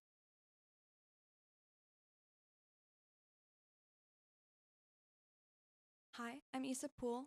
I am a student at Hamilton International Middle School, and I will be entering 9th grade at Lincoln High School this fall. Lincoln is not offering choir as an elective. This is a problem for two reasons: equity and promises from the school board. Lincoln High School is starting up, but it must be recognized that the neighborhoods of Wallingford, Queen Anne, half of Green Lake, and the entire HCC program for North Seattle are feeding into it. I checked, and excepting small specialty schools like Seattle World School, every high school in the district has choir, often several choirs, concert, treble, and jazz. Are we to be the only high school with nothing? What would the outcry be like if instrumental music failed to be on offer? The music program at Hamilton Middle School is stellar, and the choir sequence positions the students for a continuation at the high school level. This fact was clearly recognized as all 3 choir options were originally listed in the 9th grade course offerings. So now what? Lincoln is going to drop the choir students off a cliff? About a week ago, the choir teacher from McClure Middle School offered to hold a sort of choir club before school. Recognizing many students have been upset, the school decided to offer a partial course credit for it. The before school idea is not a replacement to a choir course. It is better than nothing, but that said, many students have issues attending before or after school activities, making access to this option inherently unequal. Low attendance could result in the appearance of a lack of interest in choir, which is not the case. I'd like to hand the rest of my time to my current choir director, Angela Pence. I'm Angela Pence. I've been teaching choir at Hamilton for 6 years. Freshman and sophomore students attending Lincoln who have not participated in band or choir will not have equitable access to performing arts classes during the school day.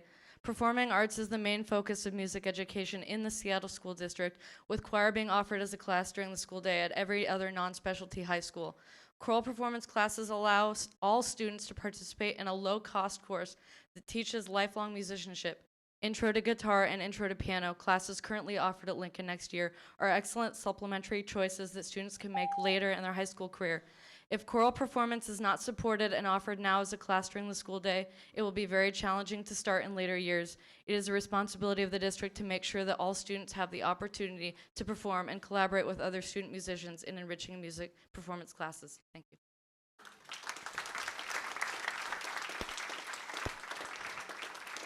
This concludes public testimony this evening. Again, thank you for showing up and telling us your truths. It's really appreciated. And I think it's a valuable way to communicate to the greater world out there on Channel 26 and on YouTube when it's rebroadcast. We have now reached the point of the agenda where we are at the consent agenda. We have reached the consent agenda. May I have a motion for said consent agenda? I move approval of the consent agenda. Okay, if anyone would like to remove something, excuse me, the second, please, for the consent agenda. Thank you. If anyone would like to remove any items from said consent agenda, speak now, please. Director Mack and then Director DeWolf. I'd like to remove item number 4, BTA 4, approval of student computer refresh to support teaching and learning and equitable access for each student district-wide. So removed, and that will become number 1 on the action item. Director DeWolf. Yes, I'd like to remove number 22, BEX 5, award construction contract K5109 to Wayne's Could you Roofing. speak up, please, sir? I would like to move the number 22, BEX 5, award construction contract K5109 to Wayne's Roofing, Inc. for the Van Asselt Elementary School at the African American Academy roof replacement project. Okay, that will be action item number 2 then. Do I have a motion to move the consent agenda as amended with numbers 4 and 22 removed? So moved, as amended. All those in favor of the consent agenda as amended, please signify by saying aye. Aye. Aye. Okay. We are at board comments. Who would like to go first?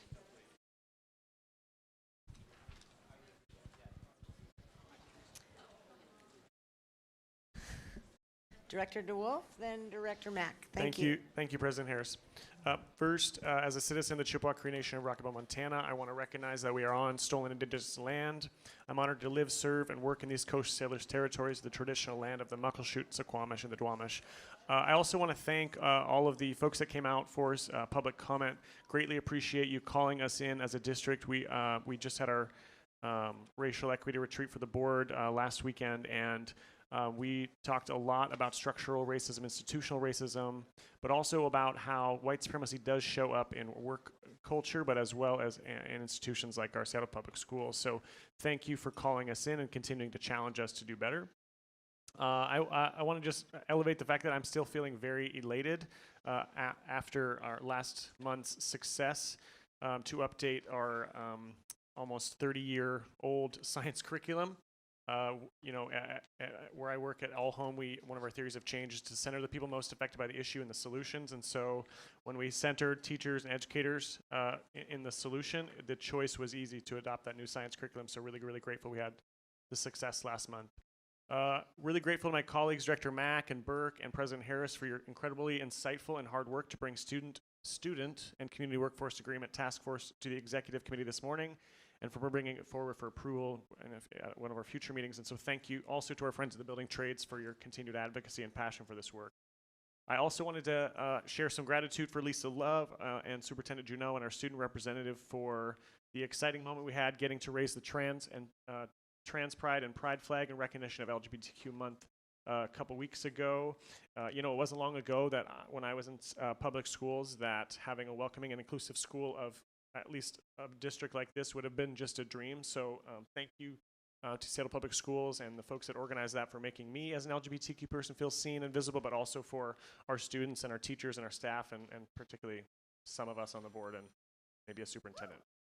And I just do want to elevate again, we had the second installment of our racial equity retreat, and it was deeply moving. And frankly, one of the things that I sat with throughout the time together was just challenging us to get comfortable being uncomfortable was deeply important to us and one of our kind of norms. And so it really helped us examine our privilege and continued refining our racial equity analysis. But I think particularly as people with privilege, we need to continue to spend that for good and for equity.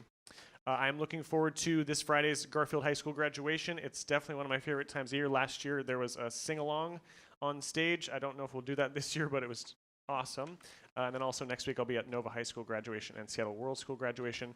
And before I end, I'm going to follow tradition here and read a poem from one of our students. And part of the book is called Tomorrow I Will Whisper Your Name.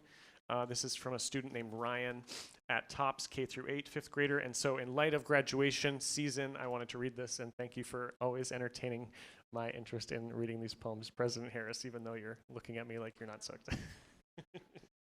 Okay, this one's called Dreams. Dreams are like sailboats floating in a lake, waiting to catch the wind to grasp with strong hands an idea, to make the dream come to life to catch the wind. Some boats don't stop, they continue to sail forward endlessly. Some dreams don't start, they fade away.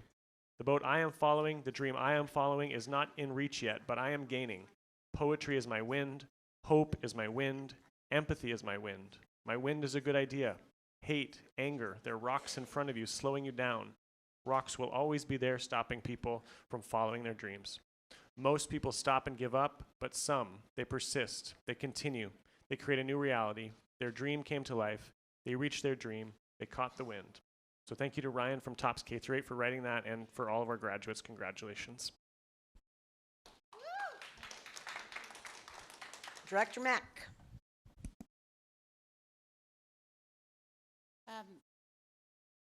Many thanks to folks that come out and speak to us, that take the time to put together your thoughts, because you're raising issues that we may not have thought of or we may have been thinking of, and you help confirm them.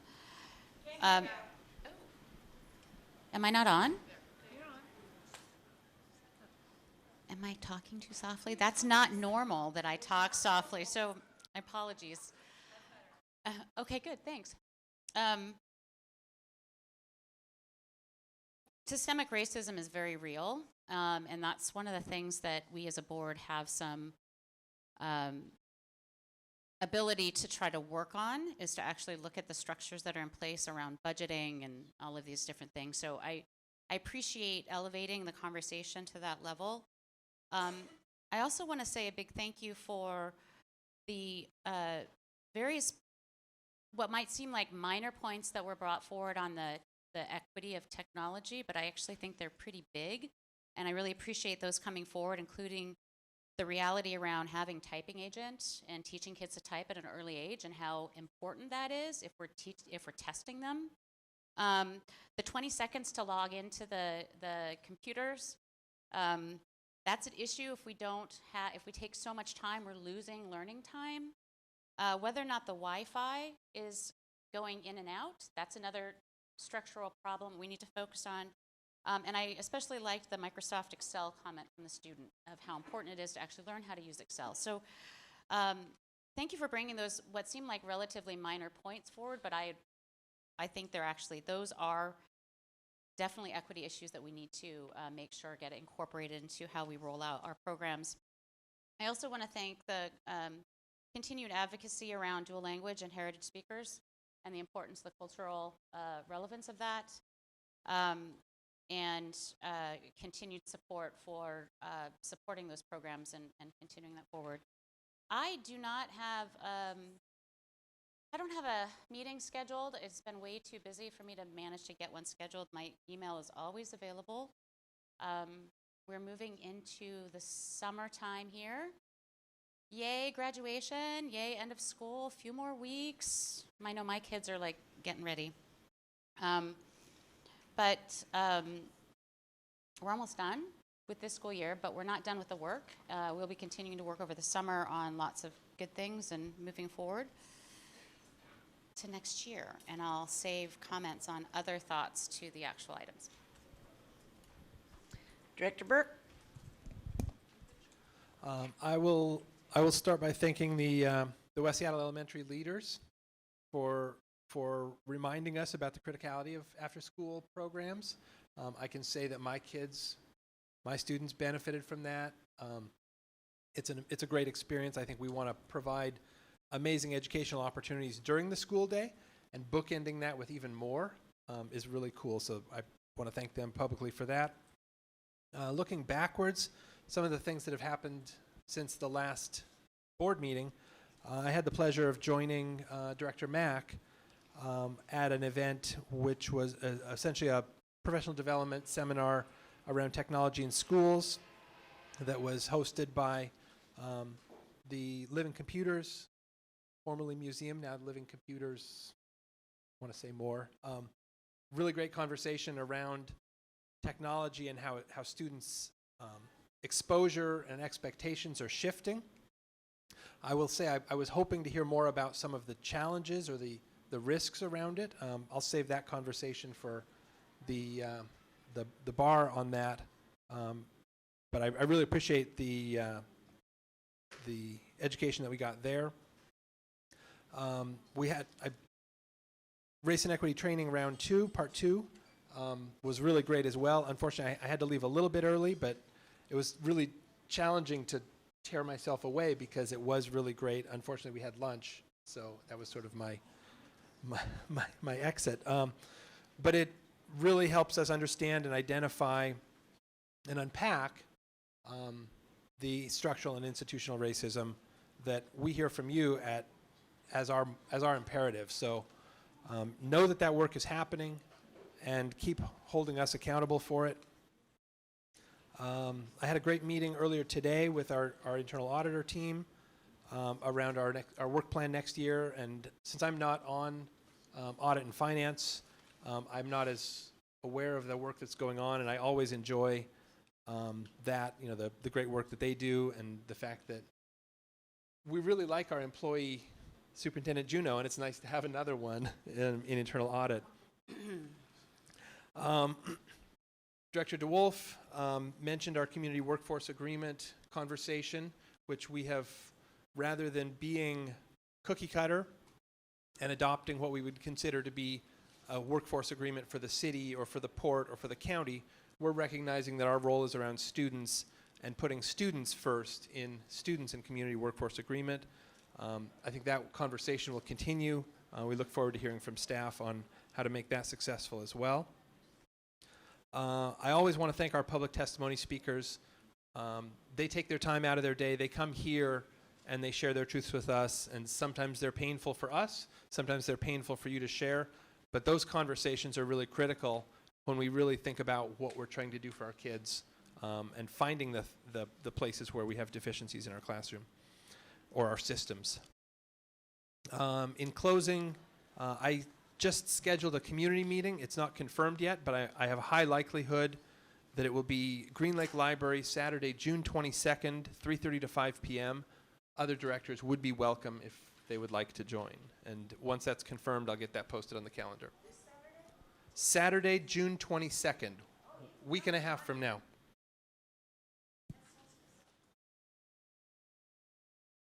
It's in the afternoon. That's summer solstice. That's during the parade. Director Geary or Patu, would you like to go next? Director Geary, thank you. Thank you, everybody, for coming out and providing testimony. I appreciate it all. Since our last board meeting, which was, I found astonishingly draining, the fight over getting curriculum for our students.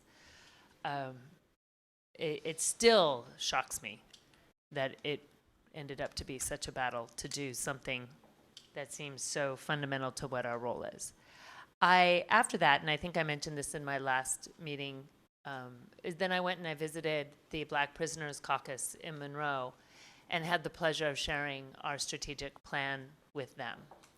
And it's just such a powerful experience to be in a group of men who are so thoughtful about how we can make changes, how we need to make changes so that young Black men do not end up in prison as they are.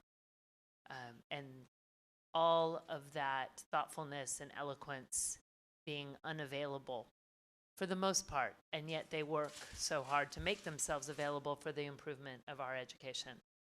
So it's an incredibly powerful thing. It does continue to center me around the idea of having to dismantle the racism, and that's why, as I said before, I think it is important that Seattle Public Schools has an anti-racism policy, something beyond the aspirational words of 0030 to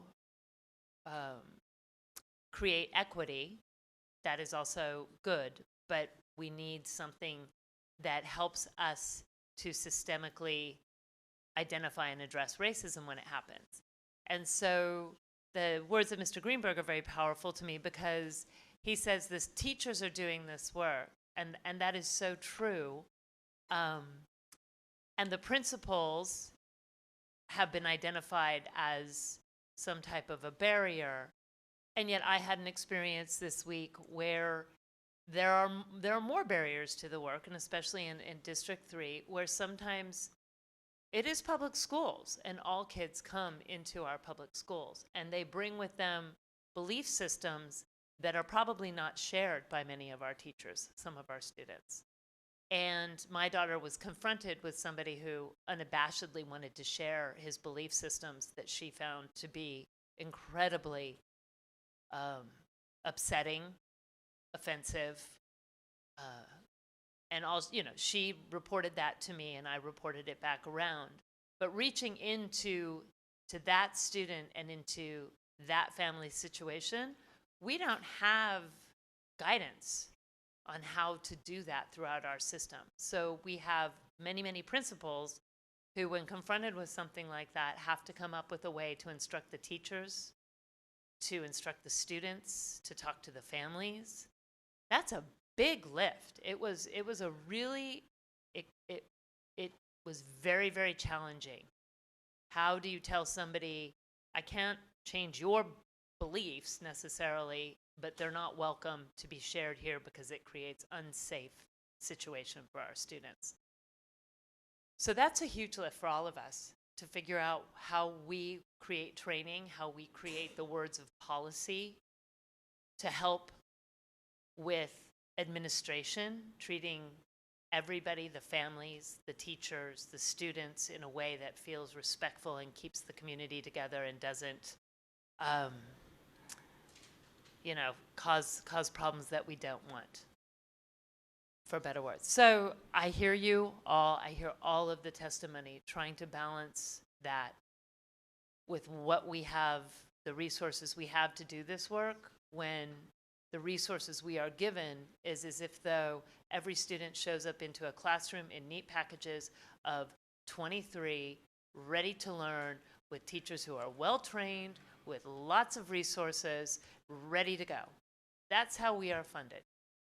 And so anytime we are trying to ameliorate one situation or bolster it, we have to figure out what of that basic education, where can it give?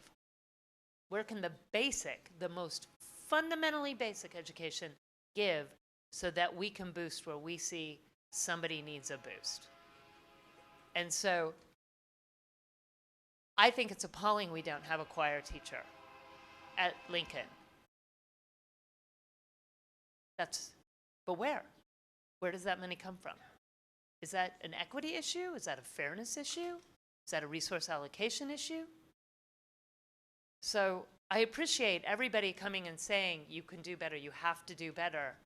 But then we all want to clap for the choir teacher at Lincoln High School. We all want to clap for the family social worker. We all want to do that. It is so hard. I share that. But I don't give up. It's super important. And I hear you all and I support you all. And we have to support each other more than anything in this work, because it is the support and the smiles and the hugs that we give ourselves and our students that really is going to make the difference for all of us being here and doing this work.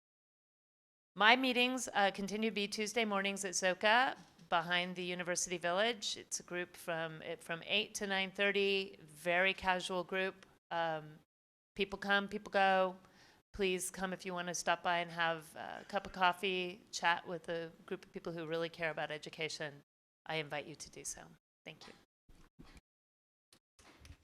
Director Patu, please. Good evening.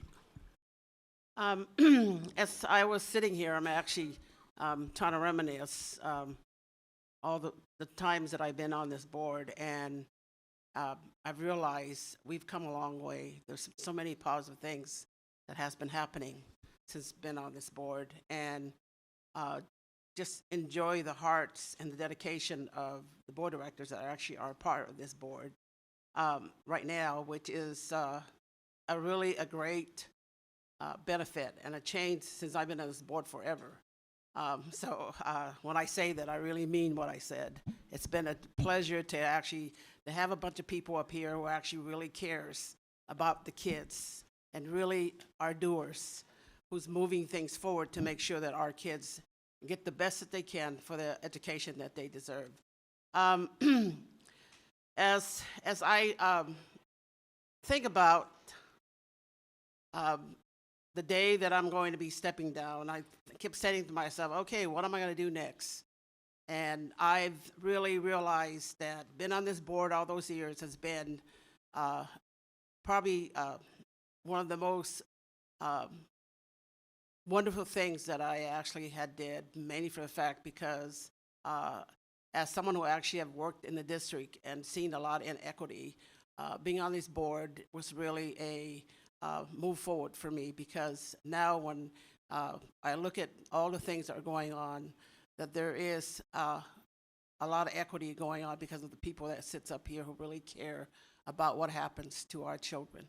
And when you see that happening, it actually makes life a lot easier and makes sitting on the board great to be on, because you have colleagues that actually who really want to see great education for every student in Seattle Public School. So I really am sad when I think about stepping down, but sometimes you can only do things for so long and let someone else take the course and and be able to come in and do what they can do best.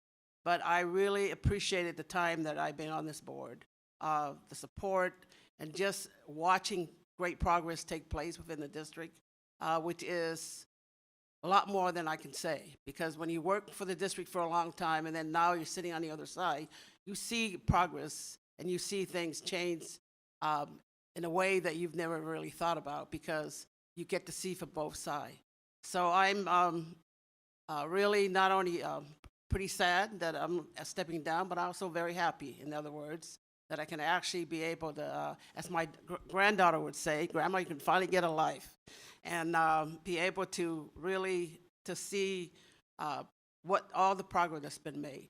I appreciate all my colleagues up here because they're all hard workers and their hearts are all in for the kids. We all want to see wonderful things for our children here at Seattle Public Schools. So I want to say thank you for all your support. I really am not pretty sad and happy at the same time as I step down, but I know you're in good hand because the people that sit up here really have the hearts and wants to make sure that all our kids at Seattle Public School get the best education. So thank you for the opportunity, and hopefully continue to see great things here at Seattle Public Schools.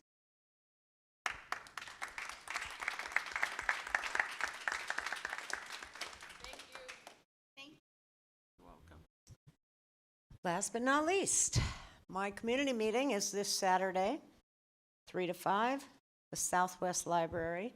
That's 35th and Henderson, where I spent a good bit of my childhood before they tore it down and rebuilt it. It was the only place that I could cross 35th with impunity, and the only place that I could go without having to ask. And the librarian was very good to me, and my mother with 6 kids paid one heck of a lot of fines. And every month we'd go through the house, pick up all the books, get them back there and pay the fines. And she figured that was just cheap rent for lifelong learning. It's lasagna day, so come on down. I didn't have the opportunity to make lasagna for the first 2 out of the 3, so I'm stuck. My pleasure. It's good. It's worth coming. And I've been lucky enough to have others of my colleagues join us. Just tell me so that I can push somebody back if we have more than 2 showing up because of the Open Public Meetings Act. And we have community members that bring treats and coffee as well to every meeting. And I'm really proud of that because they're rowdy, they're fun, and you get to eat. The next meeting after that is July 20th. That's back to 1 in 3 chance of lasagna. That'll be at the West Seattle Library. Again, 3rd Saturday of the month from 3 to 5. That's in the Admiral District. And the Admiral Library is one of the old Carnegie original libraries that's been redone, and it's really quite lovely. Now, the room we meet in is kind of a dank basement, but still, it's the company we keep.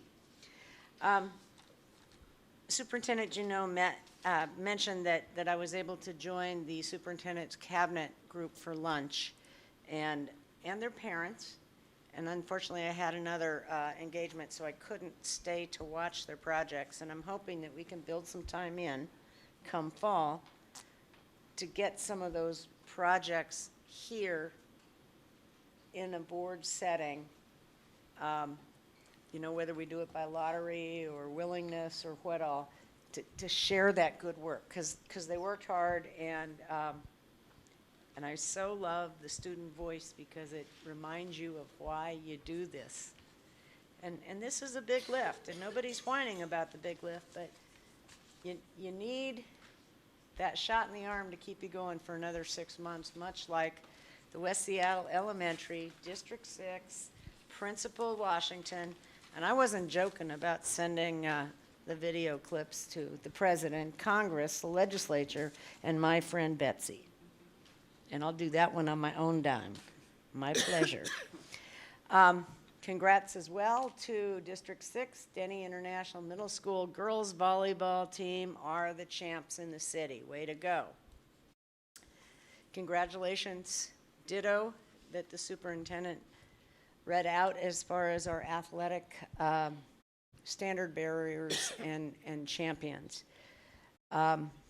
Athletics are a big part of my life, believe it or not. I know it doesn't look like now, but it certainly was. Not dead yet, going back there eventually.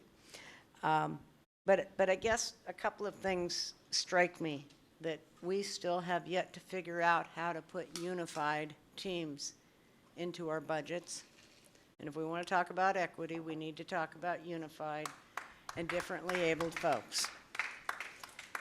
We also need to talk about the WAIA power structure in this state where we concentrate on things like football, basketball, baseball, but one of the more inclusive sports, club sports, unified, is not part of the system. So again, I think we need to change the system. It's a question of will, it's a question of bandwidth, it's a question of lobbying, and right now we're making promises our wallets can't keep, and we got to find the money to do a better job. So all ideas are welcome. Please keep us posted. Jolinda at South Lake High School, her testimony tonight, extraordinarily heartfelt. I know a lot of young people who were in smaller schools because of fit issues, and I am convinced we save lives every day in some of our smaller schools. But I say that at the same time that smaller schools are more expensive to run, and we have to balance a budget, and with all due respect, it sucks. There's just no nice way to say it. We have to make very, very ugly cuts.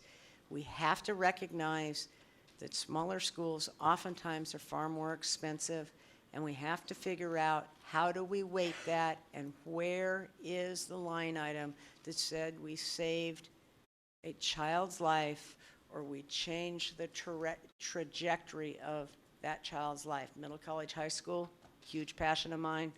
Interagency, huge passion of mine. And we need to have a really fulsome conversation about that. And it's hard to do in budget meetings when everybody's pecking at you that they've got to have it. And balancing those extraordinary needs, I don't know how to get there from here. I honestly don't. Listening, send us those emails, show up at the board work sessions, learn the gold book, it's online, learn the purple book, it's online. And I might add that in most districts in this state and in this country, that information is not readily accessible. And we take hits about not being transparent, but we're doing a much better job than we used to, and I want props for that and for our staff that does that. I think that's really critically important.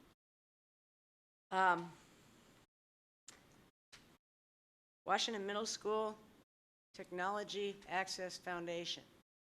It is not a done deal. Take a breath, please. This is about 2020. We are starting community engagement now. You will be contacted. You will be asked for your voice. You will be asked for your input. But please slow down and quit spreading rumors. And if we haven't packaged the information in a way that is readily accessible, we'll do better. But please slow down. I don't want a terrific idea killed because of rumors and innuendo. And it's really critical because there's great people working on this. And again, we need to do things differently in this district. Last, I am beyond excited and thrilled about graduations. They're capstones, but I'm also heartbroken. I'm heartbroken about the people that will not be walking. Think about that for a second. The folks that didn't get there. How did we lose them? Why did we lose them? And also, let's think about whether or not in the future it is appropriate for principals to use not walking in graduation as punitive measures, and whether or not we need a board resolution changing those practices. I find it morally repugnant that we are treating some of our students in that fashion. And if I am lucky enough to be here this time next year, it will be with a resolution that takes that power out of the principal's hands. I hope. And, you know, with 24 credits and no funding, unfunded mandate from the legislature, folks, it's only going to get worse. We have extraordinary work to do. So when we talk about equity, let's put stories behind it. Thanks, and we'll take a 15-minute break.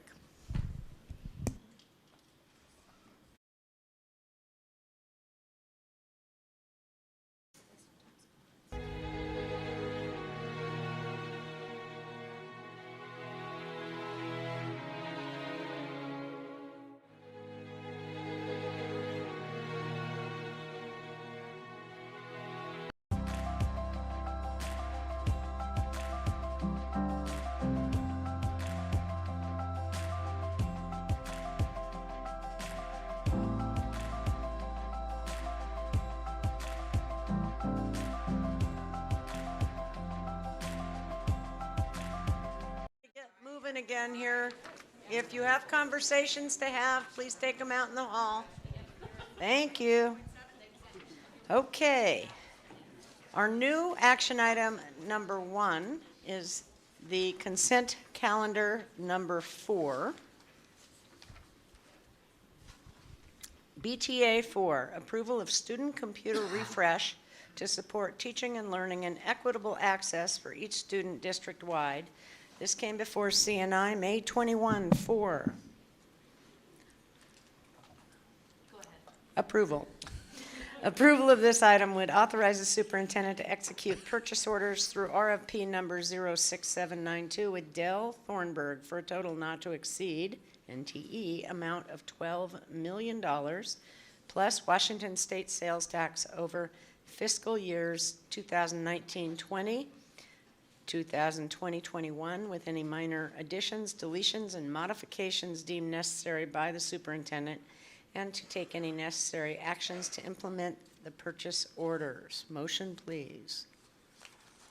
I move that the school board authorize the superintendent to execute purchase orders through RFP number 06792 with Dell Thornburg for a total not to exceed amount of $12 million plus Washington State sales tax over fiscal years 2019-20 and 2020-21 with any minor additions, deletions, and modifications deemed necessary by the superintendent, and to take any necessary actions to implement the purchase orders. Second.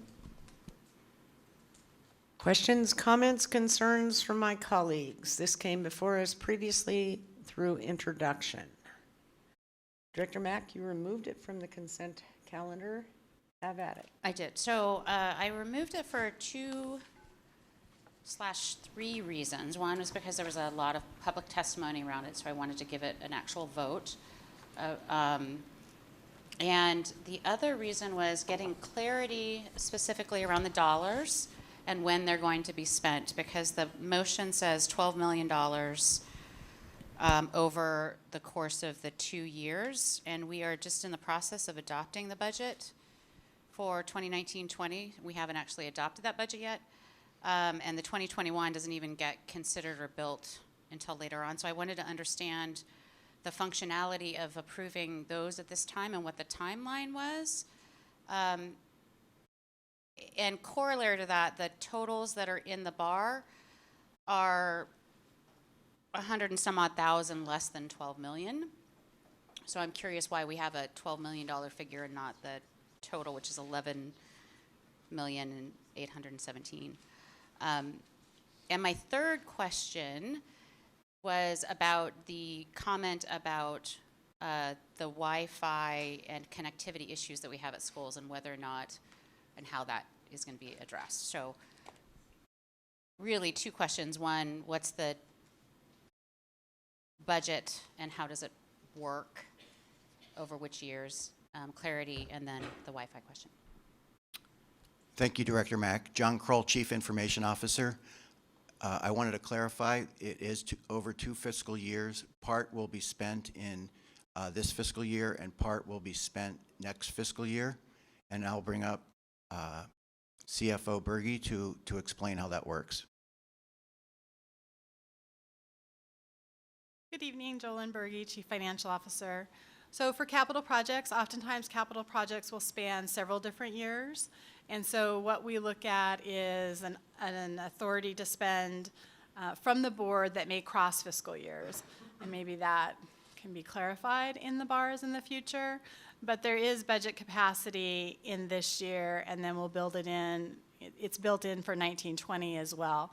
So the spend capacity on the breakdown has been verified by staff, so that when we sign the bar, that's part of what we're indicating, is that there is budget capacity that will be considered in both of those things. So when you approve Lincoln High School for, I don't know, however, $100 million, $200 million, and it was over several years, we had a spend plan. And if sometimes, right, so we budget conservatively to spend more quickly, and then if we don't spend all of the dollars in 18-19, we roll those dollars over to 19-20, and then when we're building the budgets for those out years, we re-rack the spend plan and make sure that we're asking for enough expenditure authority. But for clarity, you just said 18-19, so are the dollars going to be spent this fiscal year, or the bar says 19-20 and then 20-21? So. Nope. Just for clarity, are we spending them in this budget year, or are we spending it? We're spending it in this year and next year, not. Yeah, it's this year and next year. I don't. So 19-20 would start, fiscal year would start July, is that correct? September 1. It's September 1, so the dollars aren't going to be spent until September 1. Just clarifying so that I understand which budget it's coming from. Yeah, that's actually a typo or a Scribner's error. The money will be spent in 2019, so 2018-19 fiscal year, so this year, and then the remainder will be spent next year. So we would need to amend that motion to say 18-19 and 19-20.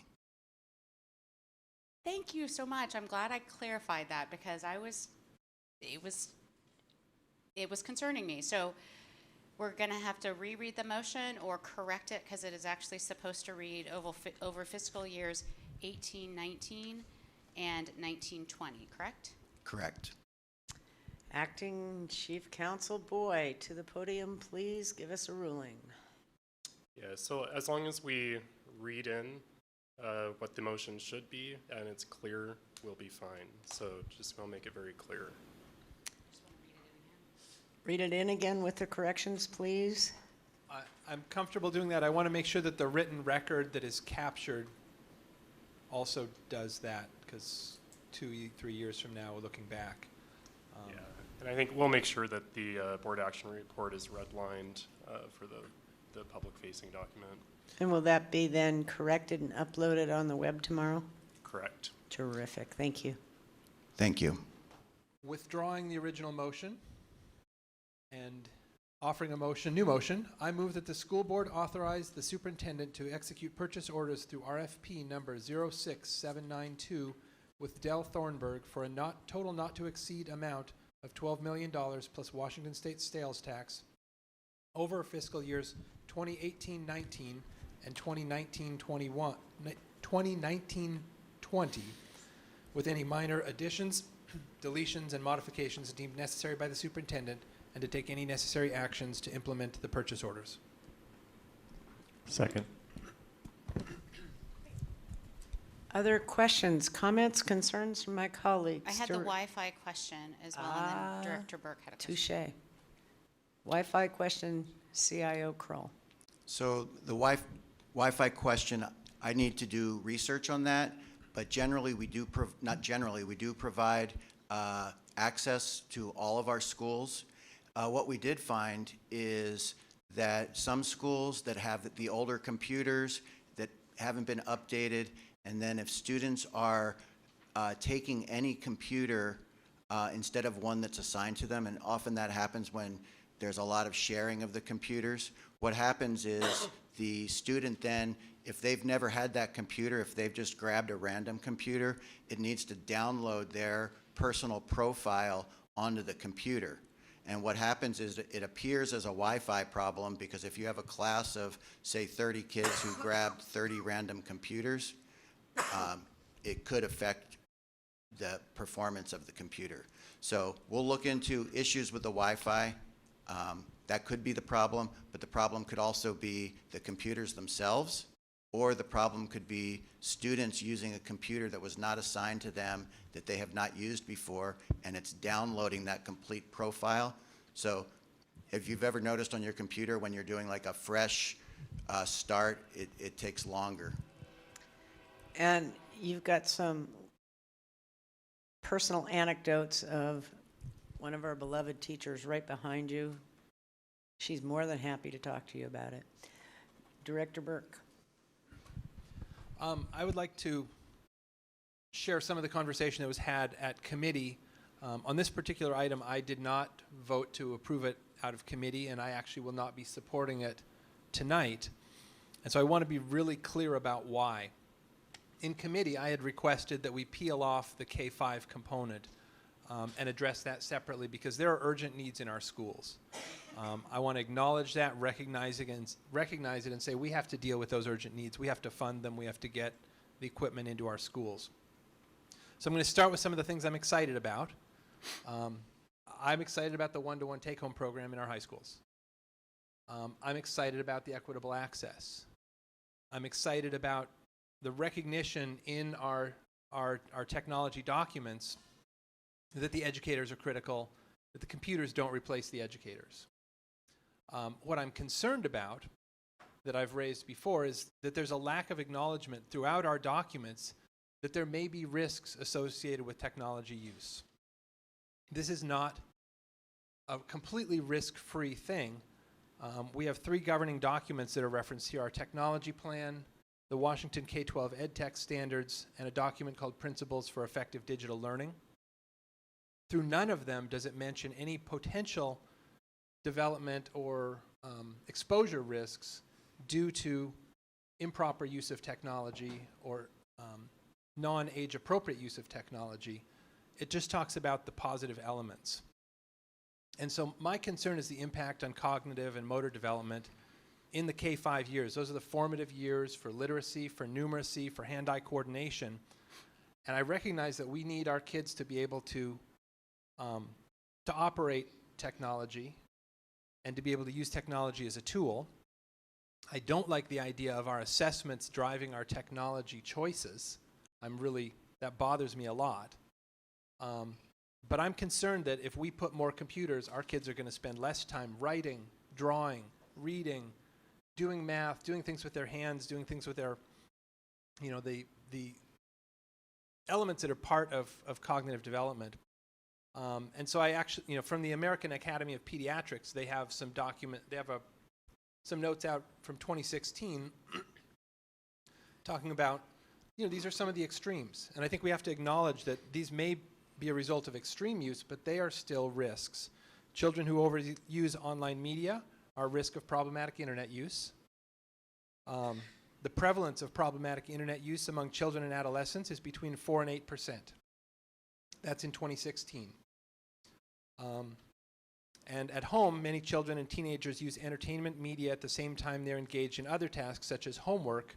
A growing body of evidence suggests that the use of media while engaged in academic tasks has negative consequences on learning. I think that this speaks to training, that we've heard from, effective use of digital technology. It's not just use, it's not just prohibited use, it is effective use, but we've not had the conversation, and it's not built into our documents, that there are risks associated with it that we have to acknowledge. The recommendations from the American Academy of Pediatrics for governmental organizations is to continue research into the risks and benefits of media, prioritize longitudinal and robust study designs, including new methodologies for understanding exposure and use, provide interventions reducing harmful media use and preventing and addressing harmful exposure. And then I think there's one more here. And inform educators and legislators about research findings so they can develop updated guidelines for safe and productive media use. So my point is not deny kids computers. It's that all of our structure, all of our conversations have been around the benefits, around the positives, around the strengths. That's cool. But that's a one-sided story. And so I'm just here voting no on this because I want to make sure that we are acknowledging that these benefits don't come for free, and we have to be cognizant of that. Other comments, questions, concerns from my colleagues? Director DeWolf. Yep, I just want to reply to that because I think, research also suggests that 40% of our neighbors have no more than $400 to their name. And 50% of our neighbors are rent burdened. So I would imagine that, particularly in these conversations, we also have to recognize our privilege. And so I know a lot of my neighbors don't have any access to any of this technology at all. So I want to be thoughtful, and I appreciate you, I know we can nerd out about our data and our research, so I appreciate the conversation. I just want to be thoughtful that we often come from our place of privilege to think that that is how everybody exists, and more often than not, we have upwards of 4,000 students experiencing homelessness in our schools. I mean, many kids, many families do not have any access. So this is maybe their only time to have access. So that's where my feeling is. Director Geary. I was listening to your comments, Dr. Burke, and what I heard was a real strong concern about access to media and access to the internet. And you're focusing it on early grades, where I guess, again, I get back to the idea that this is not being put out in a silo. It is not the only tool. It is part of the package of tools that we provide to our teachers so that they can do their job. And that we hear today that they are very mindful of the impact that it's having on their students' brains and their engagement in education. So certainly I hear you, but I really heard you talk more about internet media access and not computers as a tool necessary for elementary school teachers to prepare kids to start engaging with the tool more actively around potential media learning in middle school. But if there are bodies of kids that aren't prepared to engage by middle school when they need to hit the ground running for more complex, deeper analysis, thought, bigger productions of homework, or even just schoolwork, then they will be behind. And so I appreciate it, and I think that we need to continue to work on the policies.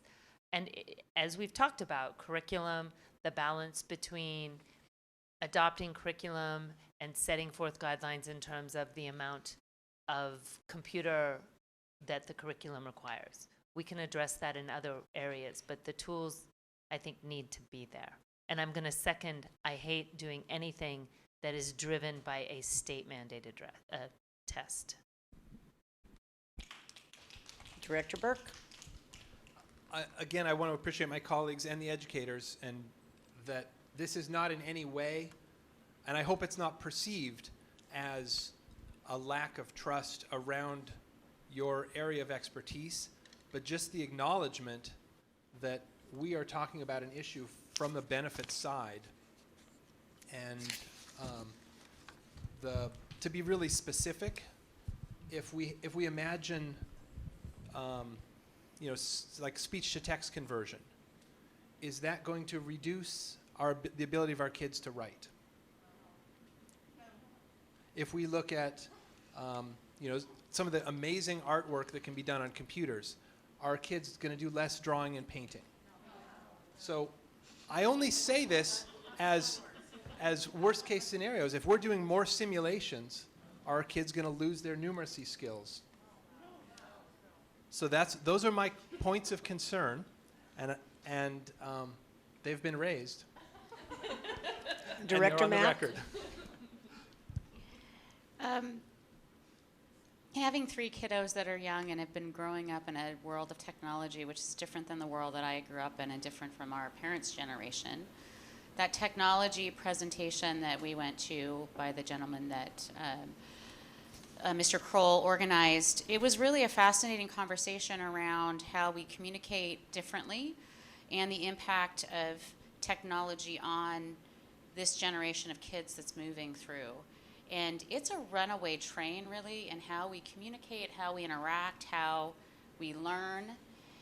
And I second concerns around focusing only on the benefits but not being cognizant of actually critically thinking about what are the potential dangers to our students and to our kids as they grow up, and learn through this that we're responsible to think about that, and we haven't generated a policy around those concepts and like the things that we do need to think about and put some guardrails around to support our students, not to limit it just for limited's sake, but so that we ensure that we're using technology as a tool.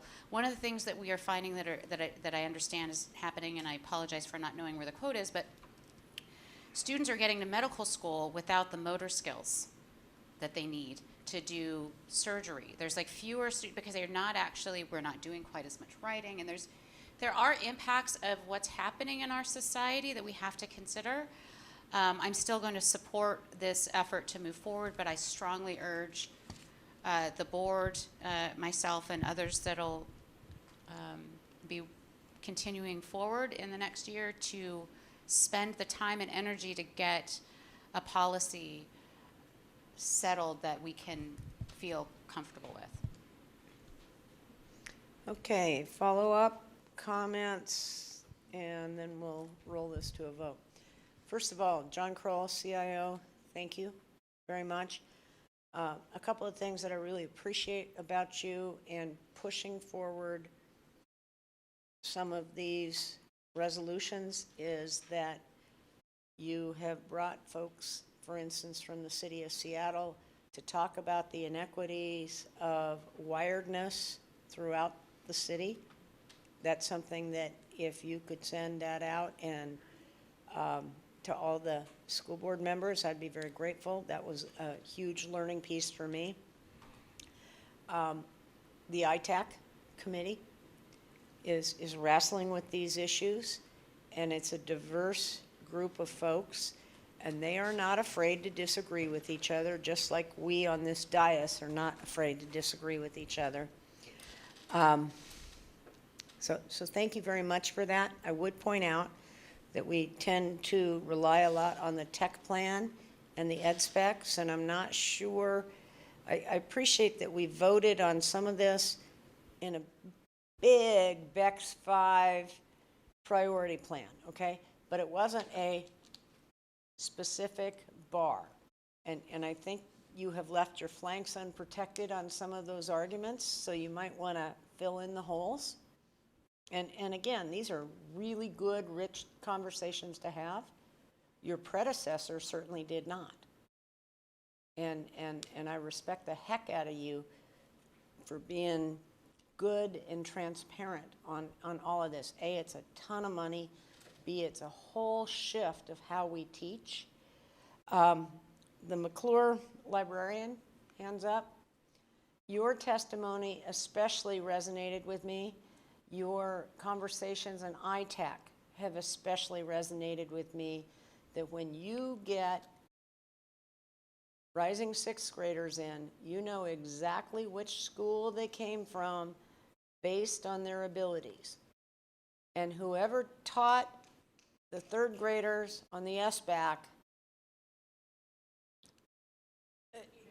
that might well be one of those video snips I send to all my legislative friends, and Betsy as well, because that's just craziness. It's not intellectually consistent that we are doing high stakes testing on slow computers, 20 minutes, bad internet, and we're penalizing our district and punitively shaming our children. I mean,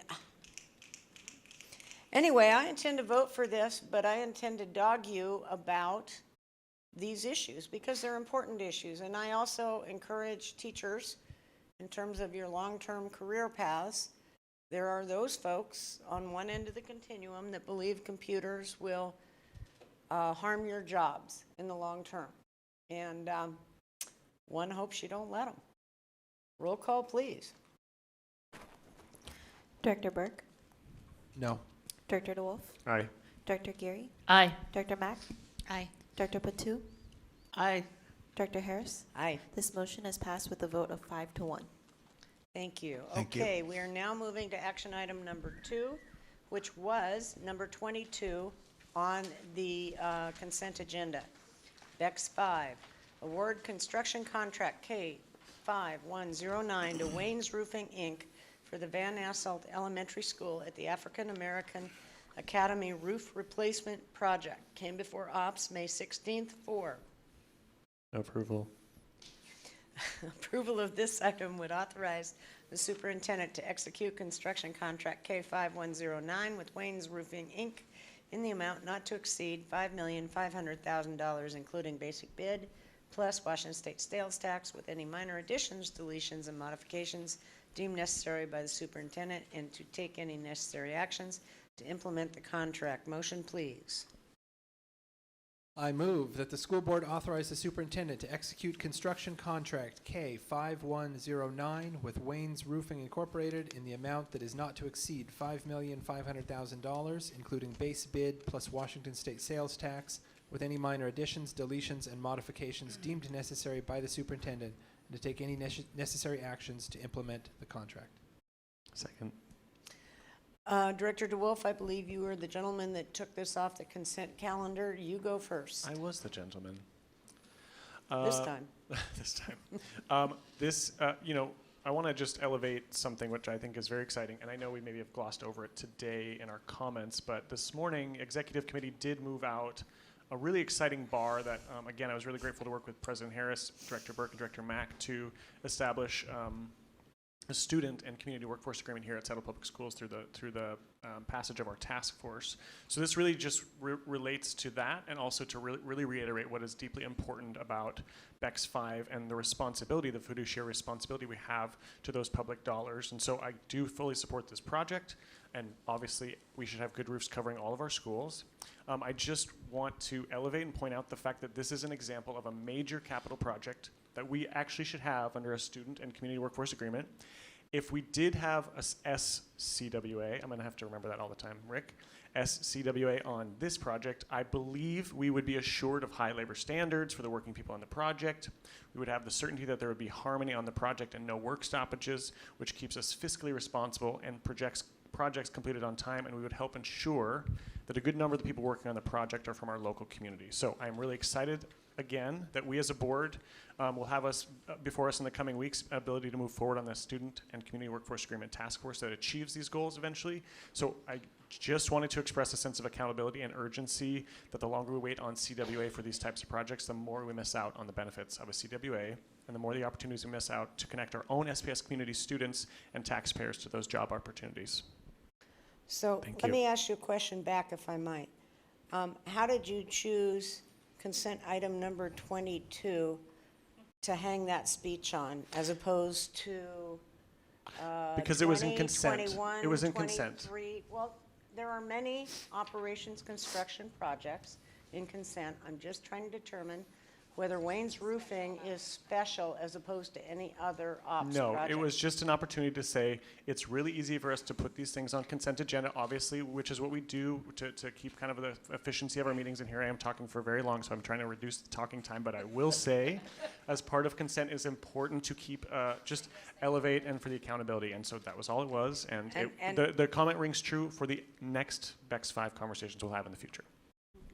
And I admire your facility and nimbleness. Are there any particular questions, comments, or concerns for Wayne's Roofing? Director Burke, please.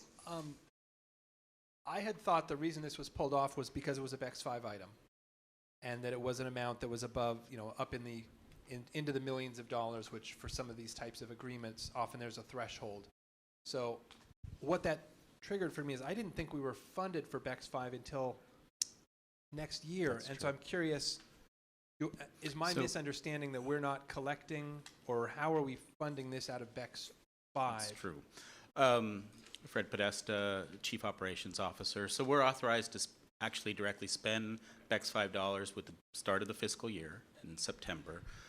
If there are actual expenditures out the door, we will book those to contingency funds in BTA 3, and then we'll do a transfer after September 1st. And this project got fast-tracked. I think I mentioned to you last time that we've got some structural issues with the roof. We found out the hard way when somebody stepped through it. The piece of abstract art I brought in is a piece of what needs to be replaced. So I appreciate. Can you hold that up, please? Actually, bring it forward so that everybody sees. This is the tetanus waiting to happen. So it goes on TV. That's it. Yeah, you're there. Did we pay a DLI claim on this one? No, we did not. Thank you for that. Okay. But I appreciate the board moving quickly because this needs to be taken care of. Parts of this needs to happen this summer. Okay, so here's the next question. You know it's coming. If we didn't see that one, what other happy little surprises are out there waiting for us? So we've changed our practices and to have roof consultants, on building envelope consultants. You always ask about this term, the exterior building on design. This is really a design issue that has led to this accelerated damage, and so we approach this work differently now. Okay. Seeing no other further comments, questions, concerns, roll call, please. Director Burke? Aye. Director DeWolf? Aye. Director Geary? Aye. Director Mack? Aye. Director Patu? Aye. Director Harris? Aye. This motion is passed unanimously. Okay. C1, approval of the 2019-2020 student rights and responsibilities. Came before CNI May 21, 4. Approval. Approval of this item would accept the 2019-20 student rights and responsibilities document as attached to the board action report. And be advised that page 38 of this clean copy was updated since introduction. We had a rather rowdy and thoughtful conversation during introduction. Do we have any other comments, questions, concerns? Motion? Director Burke, motion.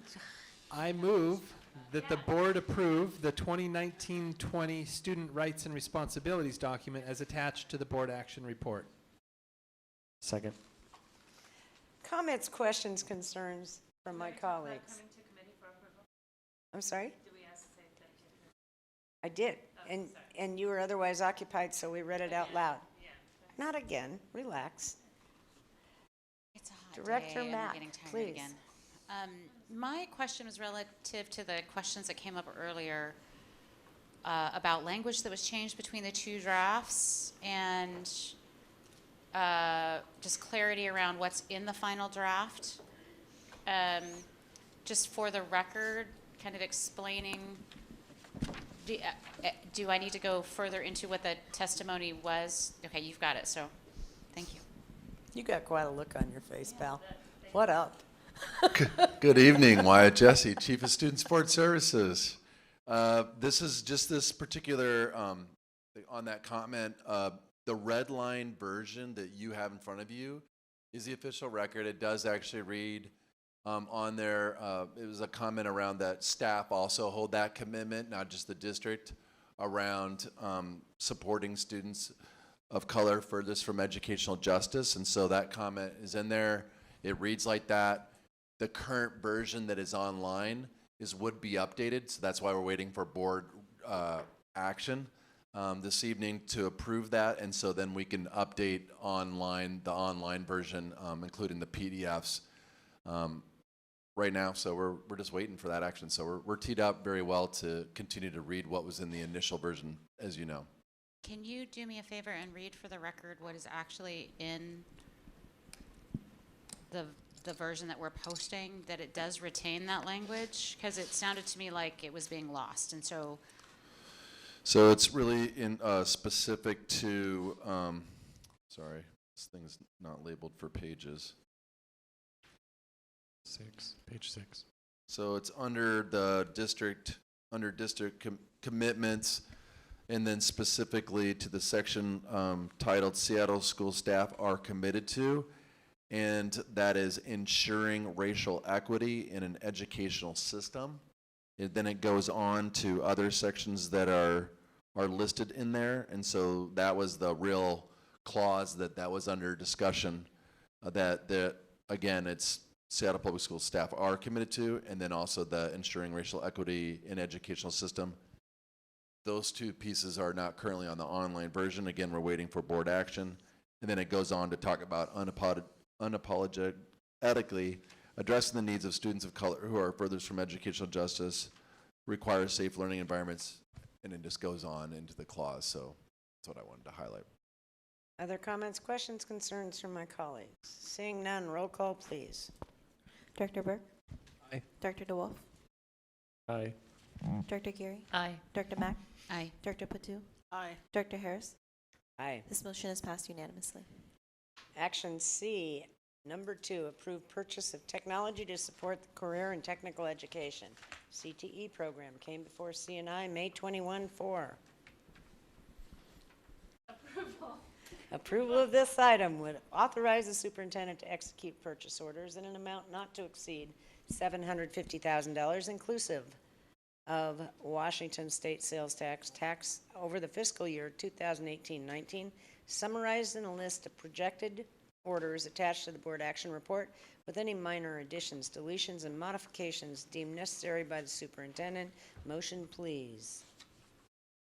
I move that the school board authorize the superintendent to execute purchase orders in the amount not to exceed $750,000 inclusive of Washington state sales tax over fiscal year 2018-2019, summarized in the list of projected orders attached to the board action report with any minor additions, deletions, and modifications deemed necessary by the superintendent. Second.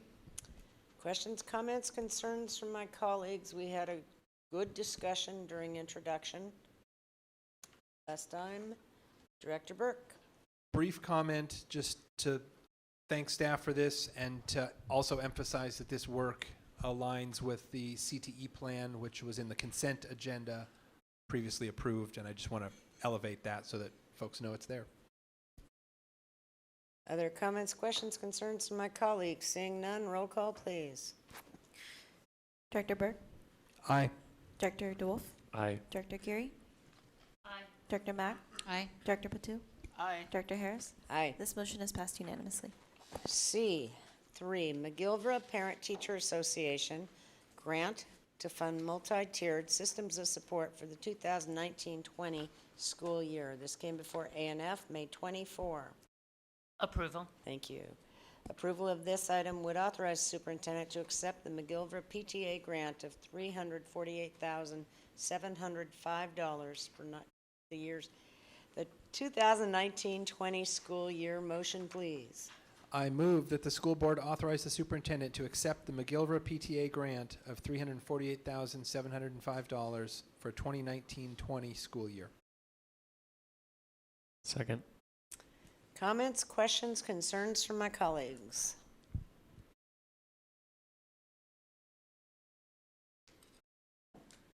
Director Burke.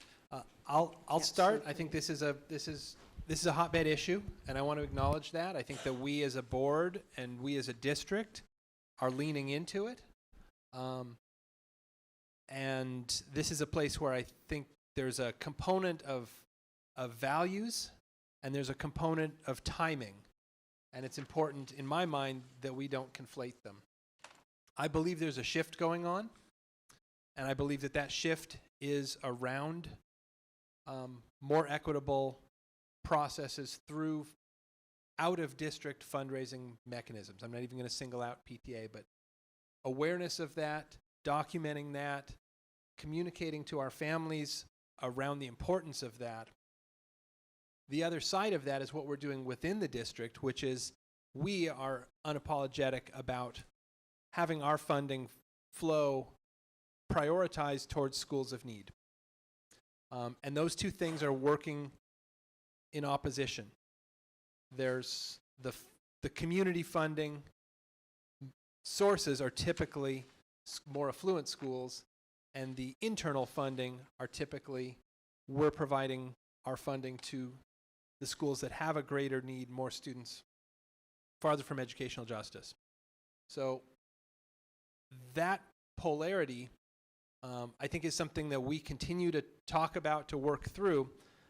And this this item that's before us today is sort of a manifestation of that. Like, well, we have had our community that has historically raised money, which has historically been able to be used in their schools, is here before us today. At the same time, we're trying to make a transition to more equitable funding models. And I truly believe that our families, by and large, support that shift. But there's a risk, if we don't approve this, that we could be sending the message to our families, sorry, your money's not welcome here, sorry, your partnership isn't welcome here, sorry, we haven't figured out how to do this yet, which is kind of, I believe, is the message that I'm feeling, is that we haven't gotten there yet. So I will be supporting this because I think we're on a trajectory that in the future, this is not going to become an issue. But today it is, and I'd like to think that while we may support this today, that in doing so, we're bringing these families along with us on the journey to help find a way to balance that out. Director DeWolf. Thanks. I'm sorry. I think DeWolf was first. Oh, I'm sorry. Gosh. Well, thank you, President Harris, for seeing me. I have elevated this this frustrating issue at least 4 times. I know that sounds trivial, but at least on the record to say that I think actually the responsibility is at the feet of this board to actually do something to address this through policy, and we have not done that. So I want to tell you how conflicted I am about this this item, particularly as it relates and pertains to equity and funding and also, again, the movement that is coming along already around this work. I think it would my fear is that if we don't have anything in policy that is preventing this, then it's up to us to do the work to make the policy. So I think today, if this moves forward, then tomorrow, I hope and expect to see an email from one of you, if not myself, to say, okay, what are we going to do to bring back the folks from McGillivray, but also other communities. I know there's folks in West Seattle. I have my friend Hayden Bass out there. Like, there are really folks that are trying to talk about equity and PTA funding models. I think it behooves us to say, this is our, this is the, I don't know anything about sports really, shot clock maybe? Like, this is our countdown, right? This is our countdown. And it's up to us to do something about it. So I hope in the fall we can bring back these families to say, come along with us. We need to reassess this because, even on the campaign, I know Eden and I talked about this a lot, and I didn't realize that there really technically is a loophole that is not really preventing this from happening. And so it is up to us, I think, to make that commitment to do something about it. And I'm ready to do that. And I think a lot of families and communities are ready for us to make that decision and look to us for the leadership on that. And I would be glad to support that and whatever the work it takes to get there. But I think for now, I want to be thoughtful that there are, not even likely, but we know statistically that there are students experiencing homelessness at McGillivray. There are students that need additional supports and services and resources who are underserved. And so I don't want to cause harm in the short term without actually having done the work to make sure that this is prevented in the future. So that's just what I'm sitting with, and it's just, that's the tension I'm sitting with. Director Mack. So I appreciate talking about not causing harm. I am thinking about if for some reason we were to vote this down, it would be akin at this moment in time to the levy cap that the legislature put forward. It doesn't force the actual funding that's needed and the supports that's needed into the schools, but it restricts our ability to provide it. And that causes harm. That will cause harm to the students in the school. And the work has been moving forward in terms of doing the actual analysis around the fact that the funding model is,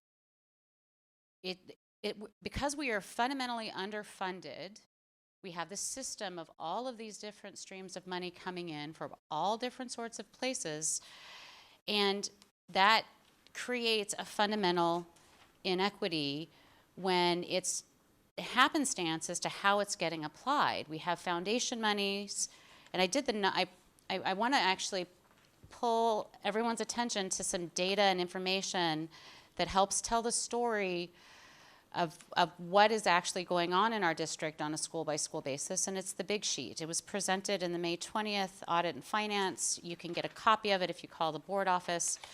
The amount, it's a very complex thing, but the total amount for other funding, which is all grants, so that includes Title I dollars, LAP dollars, which are additional state dollars that are directed towards learning assistance, our city FEL levy or FEP levy now, so that's all the money that the city has raised in a levy for us and comes into our schools and pays for staff. Let's be honest, we're supporting the staff in the buildings, PTA, and then other grants. These are all columns in here. And then central grants, and then self-help. So we have 7 different categories of other that the state's not covering, that's not under our levy. And the PTA dollars are only 8% of that. For specifically PTA, 33.7 million is the total extra dollars for last year. 8% of that, 2.7, is the PTA dollars. The other grants and foundations that we're very grateful for as well, that are bringing in dollars to our schools, like LEV and Neshholm and all of these different school funding sources, account for 12%. The city levy accounts for 32%. So we have a donut hole situation in the way that this is set up when our WSS can't fully fund the schools at the level that basic education should be because the state's not providing us the dollars. They're giving us 9 nurses for 105 schools. We can debate that. But we are not getting enough funding, and we are intentionally focusing on equity in the distribution internally. We have multiple ways in which that happens, which we can talk about further. But we are putting dollars in our highest needs schools at a triple to 3 times rate that other schools are getting. And those other schools are not getting the full-time counselor, and they're not getting the math assistants. And these are all things that are actually really helpful for the entire school. So at this point in time, we still need the support. And there are other schools that need additional support, and it's not fair. The reality with this grant is that it brings McGilvra's funding per student into the middle of the pack. It is not up at the top. It is not outrageous, and it is supporting our highest needs students. What it's paying for is actually very focused on the MTSS. So I really, and anyone who knows me and followed my campaign has actually seen my advocacy work. I got into this work through Seattle Council PTSA, and the first thing that I did was get at the state level the issue passed on fully funding basic education with fair revenue. And then founded an organization fighting for full funding for education. This is an issue because it is fundamentally inequitable that we do not have enough funding. I am so supportive of the fact that Seattle Council has passed a new resolution around this, but it is equally as damaging to rip away this community support to supporting schools without providing additional systems and support so that we can support all of these students. So I agree, we need to get moving on how can we increase the equity in the system and how we're funding it And I know that the district is internally doing a resource mapping project that's going to help us moving forward. And there's my soapbox. Director Geary. I will support this. I will say that when I first visited McGilvray, it's in my district, after I was elected, I was impressed even then, their focus on equity. It was even louder and more urgent within that population than I even felt it was in the district at that time, in many ways. They were making a conscious effort around, I remember on tour, in like hiring people of color in their school. That was a point of pride, and the Sherry Jensen on the PTA was part of that. Heidi Obea also, and they were just very proud and very cognizant of the needs and what needed to change in education. And so, I know their heart is in this work and always has been. And I have been exposed to environments that weren't that way, weren't talking about it as much. So, in that regard, I know that they are trying to create structures to support all of their kids, and with a focus on what is needed, the differential needs of the different types of kids within their community. As Director Mack said, you get kids, because we don't provide the kinds of supports to every school that every school should have. You will get students who particularly need those supports that won't get them under the weighted staffing standard. So if you have one student who really, really would benefit from a counselor, if the makeup of that school doesn't support a counselor, they're not going to get a counselor. And who's going to be harmed? The one kid that really needs it. And the disruption creates the stigma because there isn't a support in the school to help that environment. And I've lived through that in my schools as well, that you really need to create the sports. Just because it's one student doesn't mean that one student doesn't need a specially trained person to meet their needs and keep them from falling through the gap. So we can't provide the needs for every student. We can't provide them, every student in every school, the types of adults, nor do we want to create a situation, as we hear, where students have to leave their school to get a support. That's bad too. When we start funneling students because we say we simply can't provide the support in your school because it's just too rich, and so therefore you're not going to get the kinds of supports you need, but we have a school over here that perhaps you want to go to. Because we do that in special ed, and they don't like it. They loathe it. It feels bad. It feels labeling. It feels discriminatory. And so there is a balance. And I just feel like I wish that we could just say what every school should have to support all the kinds of kids in them that could reasonably be foreseen, and do that. We can't do that.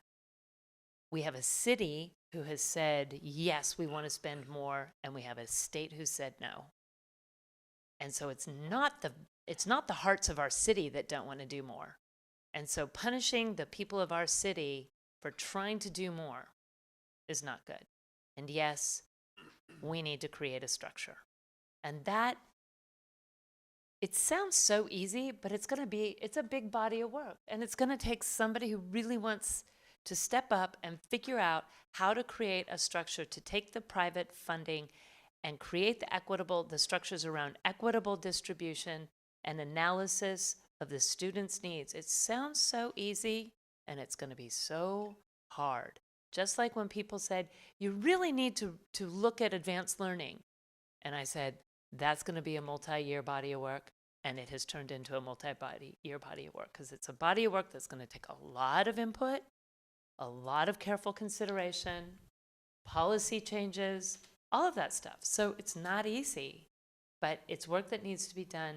But in the meantime, we have Policy 6100, and it encourages our partners, private, governmental, to share money and give us money to use. And so when schools go out and ask for the money to be raised, They're doing it in line with 6100.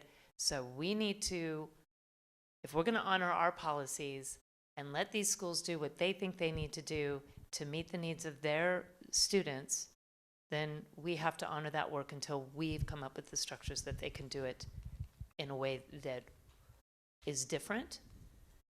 And then we can hold them accountable. But right now we have nothing to hold them accountable against.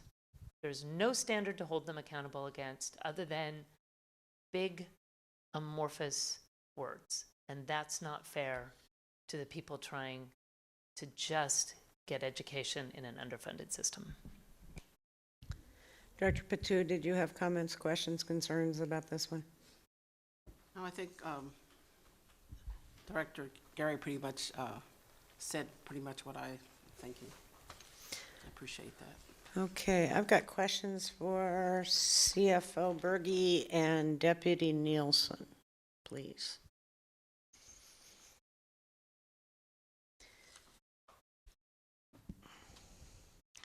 $4 million from PTSA's backfilling on the budget, is that correct? Excuse me, I asked her the question. She told me $4 million last time. Yeah, I had said that that was an estimate. That's what I recalled. I think that there is some underreporting on the big sheet that goes on because there is some help that comes through that is not captured on there if it's not coming through a grant.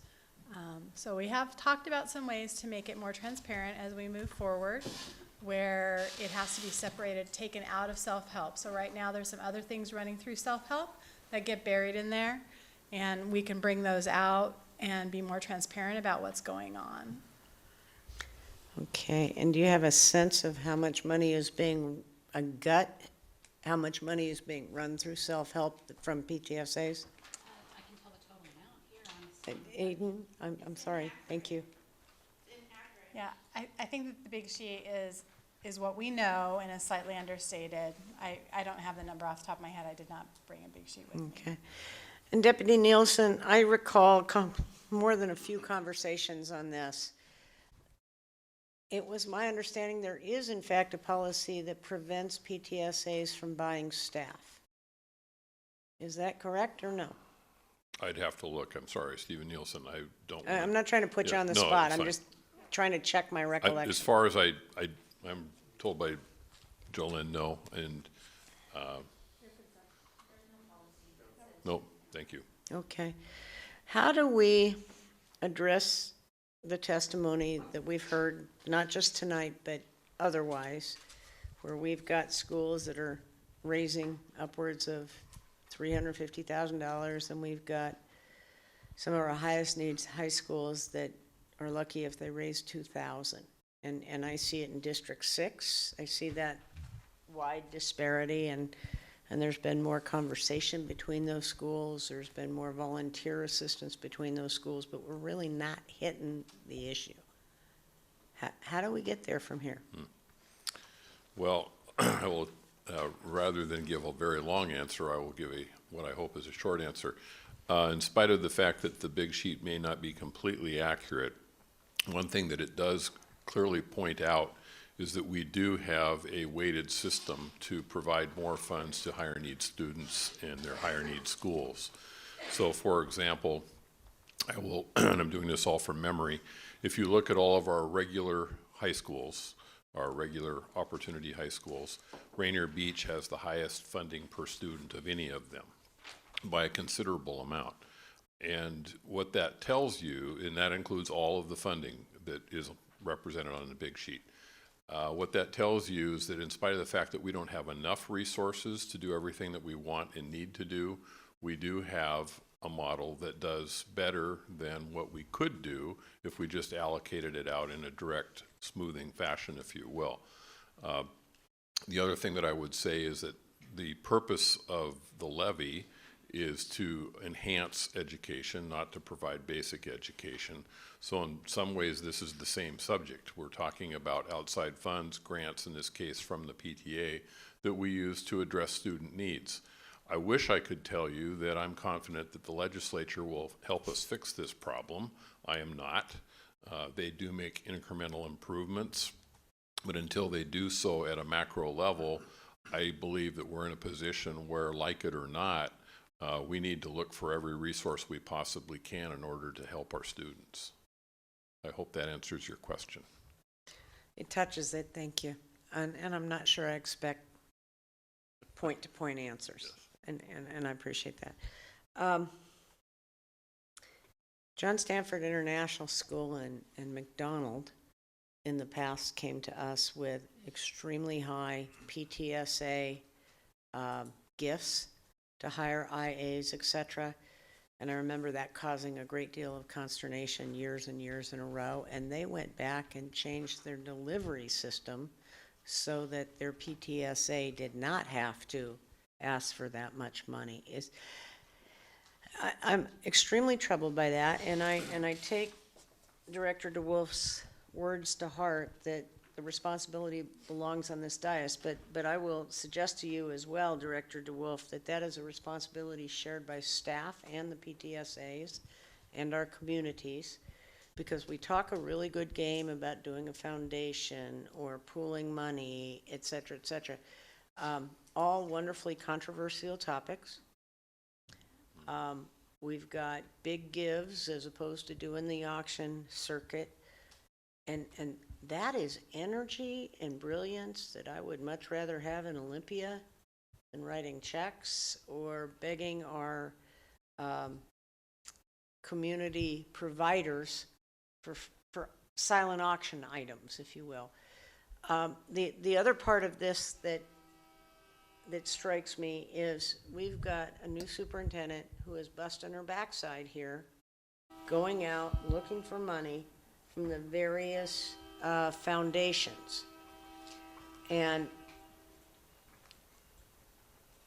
we're doing it for specific asks, for Seattle Super Readers, for the strategic plan, etc. And then at the same time, we're turning down money from, who are the robot people? Remind me? No, we have an update now. Oh, you have an update? It's coming.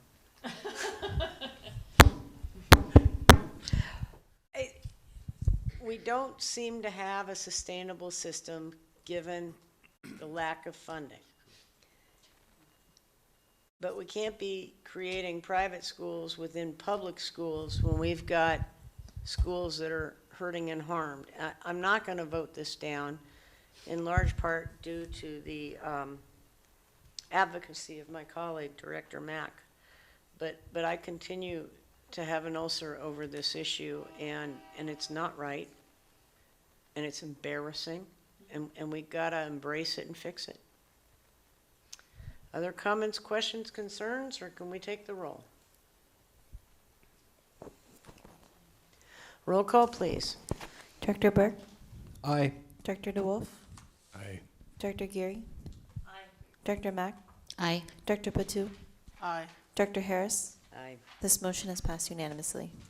Number 4, Bex 5, award contract K5110, bid number B02964 to Schuchart Corporation for the Cascade Parent Partnership Program at North Queen Anne High School Roof Replacement Project. This came before OPS May 16th for Consideration.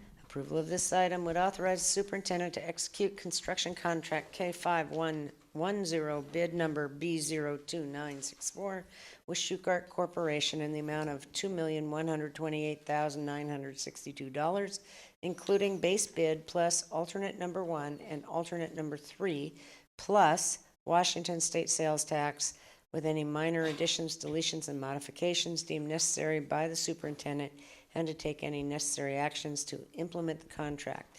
This bar was updated since introduction. I take it to put numbers in it. Is that correct? To put numbers and to put some more history about.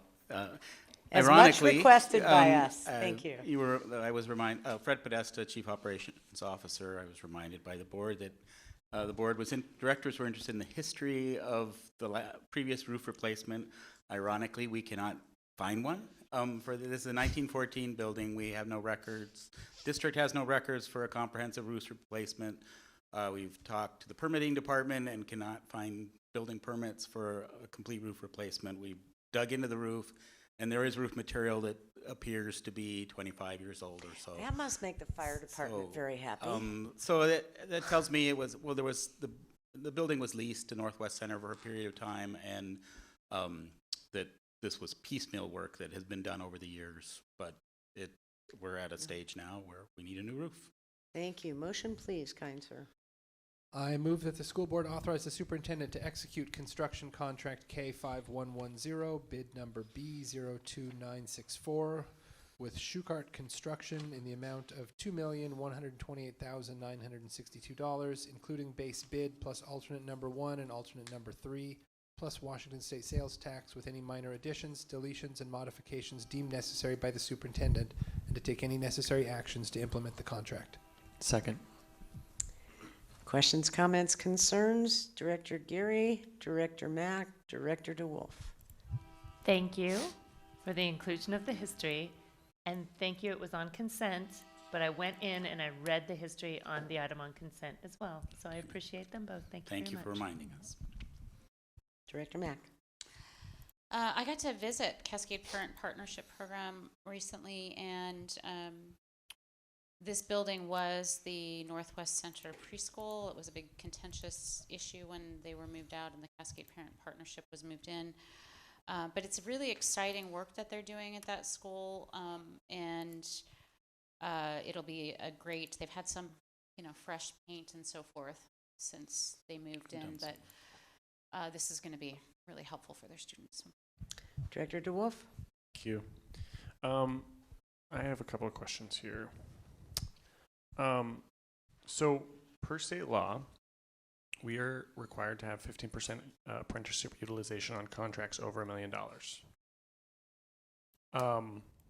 Unless there's proof that folks took a good faith effort and couldn't follow that. So my question is, do we have proof that the subcontractors went through a good faith effort process, and or do we have an internal good faith effort process or form or something that illustrates that they've done that process? We have a waiver form that is part of the contracting process. We are typically, relying on the primes and contract controls to work with both primes and subcontractors. And you'd asked some questions about numbers we're reporting are really based on total project hours. The challenges we have is every trade represented, is every subcontract represented. Some primes and some subcontractors do better on apprenticeships, some less so.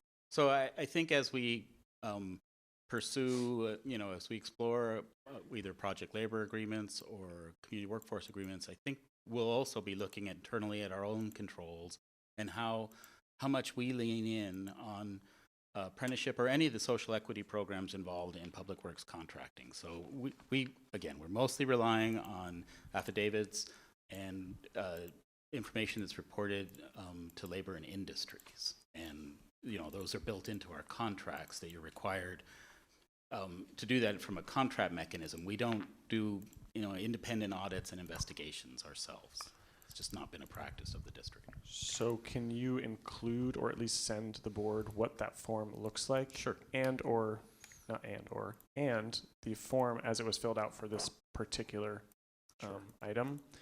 Again, I think particularly what I fear is that when we do it by overall project hours, then a lot of those subcontracts do not have to adhere to that, and I think that is my fear, is that we continue to have public dollars go out and not having opportunities for apprenticeship utilization to be a part of those. So that's all I have. Thank you. Director Burke. I want to appreciate my colleague for bringing this up because I think it's a really interesting dialogue, and so I'm curious, when we talk about apprenticeship utilization, the expectation that it be, is it an expectation that 15% be across all trades, all subs, or is it legitimate to have that be a rolled up number, recognizing that, maybe some of the smaller subs may have a greater challenge with apprentice labor? I'm not sure. I guess I'm asking. It's legal. What's typical? It's legal for it to be spread across multiple contracts. I think this will be a discussion that we have that, you know, what is our intent? I think understanding the labor market and, you know, perhaps not every contract is the right place because different subcontractors and different firms, you know, there are issues that we need to balance here. So their capacity to run an apprenticeship program might change, but a trade might be well represented by another firm that is better at apprenticeship programs. So I think those are the issues that we'll have to tease out because there'll be the capacity of the contractors and very small firms versus the needs of the various trades. And then the labor market is what it is. I was talking to our trade representatives, our representatives from the trades. They came to the executive committee this morning, and they acknowledged that, you know, there are some trades right now where they're just, the demand is so high that we're not going to get apprentice hours the way we would like, and some that are different. But that really, I think, is the conversation we have is, well, what are we aiming for? Right now, our standard is really what's legal and in state law, and I would agree. We could lean in a bit more than we do now. Thank you. Acknowledging that we need to move on with this issue, but if focusing on granularity and then what I others appreciate do that, gentlemen. for benchmarking. It's 8:25. It's a you. time check.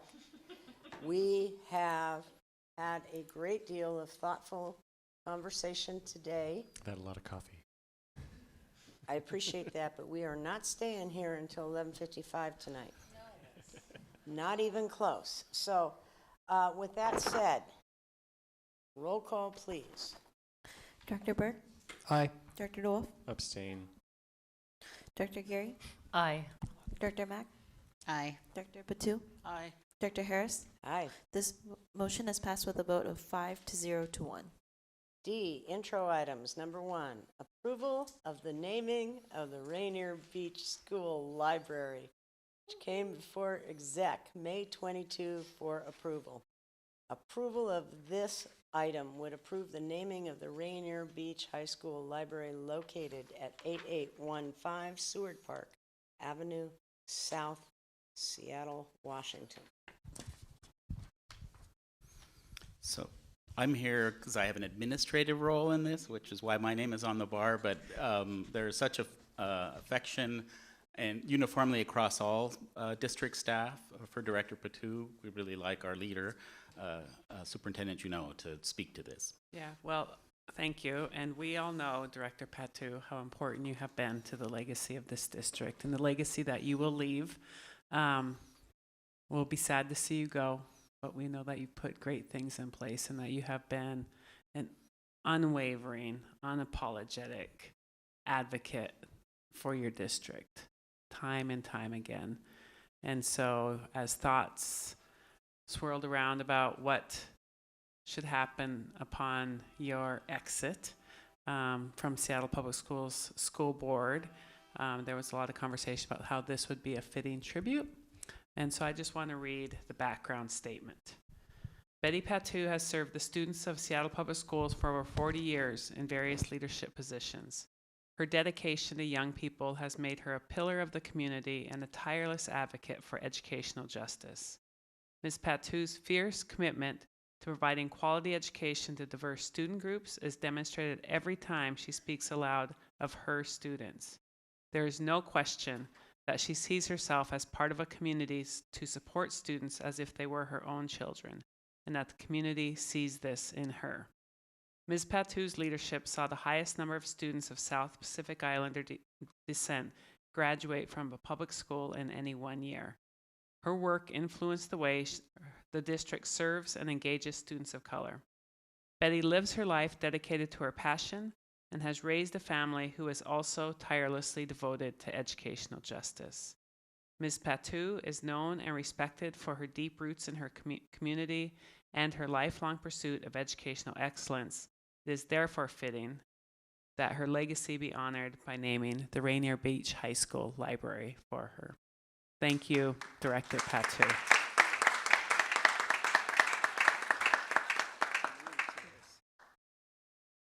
I'm going to read it again under action, and then we're going to party. Thank you. Number 2, approval of the 2019-20 superintendent evaluation documents. This came before exec May 22 for approval. Approval of this item would accept the 2019-20 superintendent evaluation documents as attached to the board action report. Exec committee met. We had an executive session last week before? 2 weeks. It runs together, folks.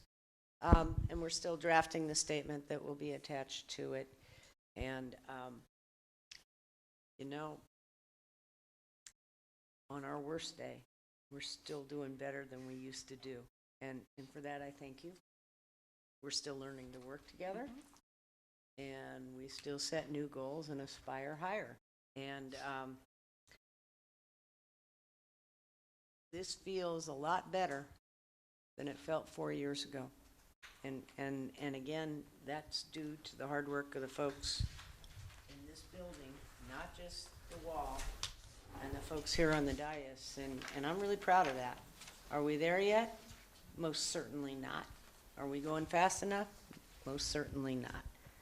But we got more pockets to pick, and we got to expand our bandwidth and our alignment and collaboration. That said, number 3, number 4 and last item. And Ms. Morris, would you come to the dais with Dr. Kenoshita, please? We are on 3? Yes, that's right. Oh, that's the evaluation compensation. You want money. Are we? I thought you were volunteering. Question. Yeah. Okay, Question. number 3. Do Excuse me, sir. Should we wait till action to comment, or? Yes, Okay, most definitely. Inappropriate. got it. Thank you. Number 3, approval of the 2019-20 and 2021 performance evaluation compensation criteria for the superintendent. This came before exec May 22 for approval. Approval of this item would accept the superintendent's performance evaluation compensation criteria for 2019-20, 2020-21 school years as attached to the board action report as Exhibit A. Again, we're still working on the documents, and there'll be more to follow in action. And we also need assistant general counsel, is general counsel or chief counsel? Okay. Chief legal counsel. We're working with Mr. Cirqui, who assisted us in getting this contract done and et cetera, for legal advice, because we like to do things properly. Number 4, Gail Morris and Dr. Kenoshita. Tribal History and Culture, Extended Core Instructional Materials Adoption. This came before C&I May 21 for consideration.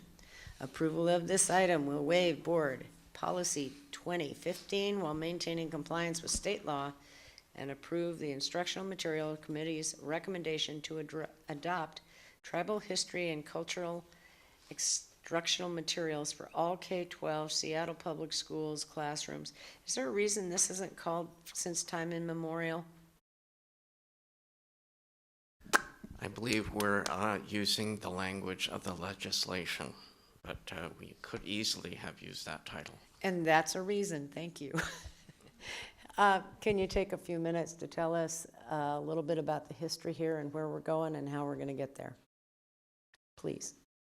Yes, I will actually just address the essentials of the bar, which is to waive those portions of Policy 2015 which relate to procurement and the formation of an adoption committee. Those requirements are not required by state law. However, we are following the state law in regards to submitting the recommendation to the Instructional Materials Committee, which met last week and approved the recommendation to the board. What I would like to do in order to talk about the history is to give the floor to my colleague, Gail Morris, who is much acquainted with the history of since time immemorial here in Seattle Public Schools. Good evening, Superintendent Juneau and School Board of Directors. Gail Morris, Native American Education Program Manager. So the history, as I know it, do you want to go back to 2003? 2003, 2002, 2003, we met in Quilceda Village with many Native educators and tribal council people around creating a curriculum for non-Native people to understand the tribes here in Washington State. It started out with us just coming together and looking at what can we teach non-Native students about the true history of Native peoples of this land, which evolved into the passing of House Bill 1495, which was suggested that this curriculum be used in Washington State schools. Needless to say, the curriculum wasn't really used by all.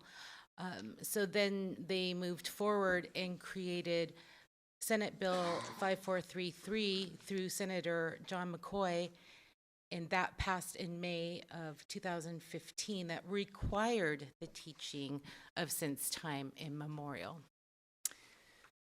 We started doing some training. However, we felt very successful in the training that we were doing, but we weren't capturing all of the teachers that needed to take the training to teach this curriculum to all students. And so, as you know, and when you see me present, you see the number of people that have taken the training.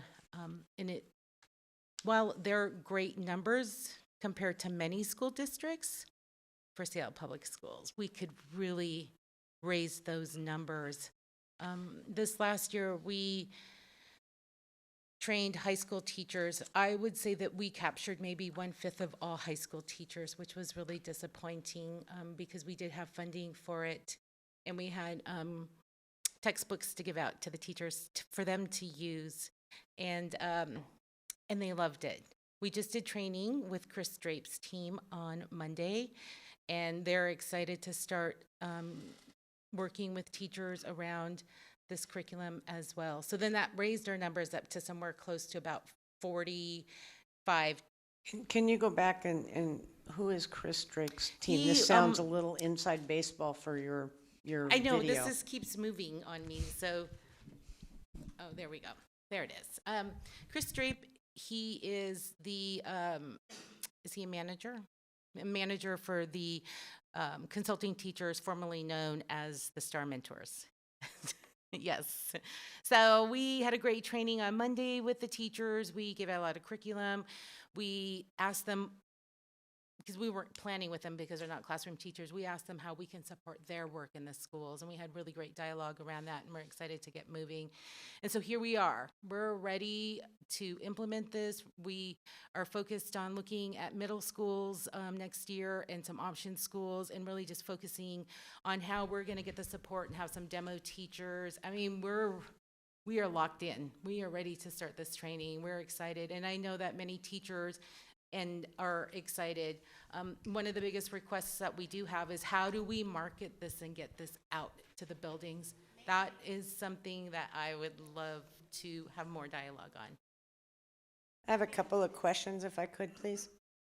And Marquita, please come up to the dais or the podium and assist.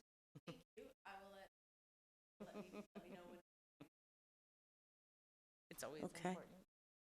Oh, indeed. Mm-hmm. Okay. Quick question, if I might. Is the STI PD required, and are we paying for it? Yes. That is the best news I've heard in freaking forever. Absolutely. Thank you. Mm-hmm. I can't recognize you. I'm sorry. I wish that I could. Okay. Keeping in mind that this is right before adjournment, Director Burke, have at it. Time is short, right? Yes. I'm looking at my colleagues that were on the same election cycle. We were asked by folks, do you support the adoption implementation of since time immemorial? And I can say honestly, as a candidate, I was like, what is it? and it forced me to do some research so I could say, yes, sounds like a great idea. 3 years on Curriculum Instruction Policy Committee, where we went back and forth between saying, yes, let's adopt it, let's figure out how to adopt it, and wow, it's great that we're using it. And so I apologize for the time that this has taken, but I'm grateful to my colleagues and staff that have helped put shoulders to it, continue to provide motivation and reinforcement, and I'm super excited. And thank you for your leadership, all your work, and your team for such a high impact contribution to our district and our students. Wolf. Thank you. I just want to elevate too that I think not only in 2015, but even when Eden and I were running too, it was a constant question that we were asked, and obviously we're affirming. And so I'm really grateful that we're moving forward with it. I just encourage you to please let us know what's not working, what you need more from us. I know that we have a really ambitious PD with, I think, 350 to 400 teachers a year. I can imagine that is a lot of work. So please just let the board know if there's anything else you need to make this a reality, and make sure it is across this district, because I think we've wasted, not in a negative way, Rick, we have wasted a lot of time not getting to this moment, which is to be able to really do the important work of accepting this and making sure that we have this in our school. So thank you for all of your work. Thank you. Very shy shout out. Thank you for that. And Dr. Kenoshita, your part in this is not unrecognized, and it's kind of a fitting swan song, if you will, especially given your alignment and collaboration with the Tulalip and Senator McCoy. And if we could invite Senator McCoy for the action item, I will never turn down an opportunity to listen to him. He's on the guest. God, I love it. It's like magic. Okay, we are adjourned. Thank you all. Thank you. We have an executive session, folks. Don't start clapping yet.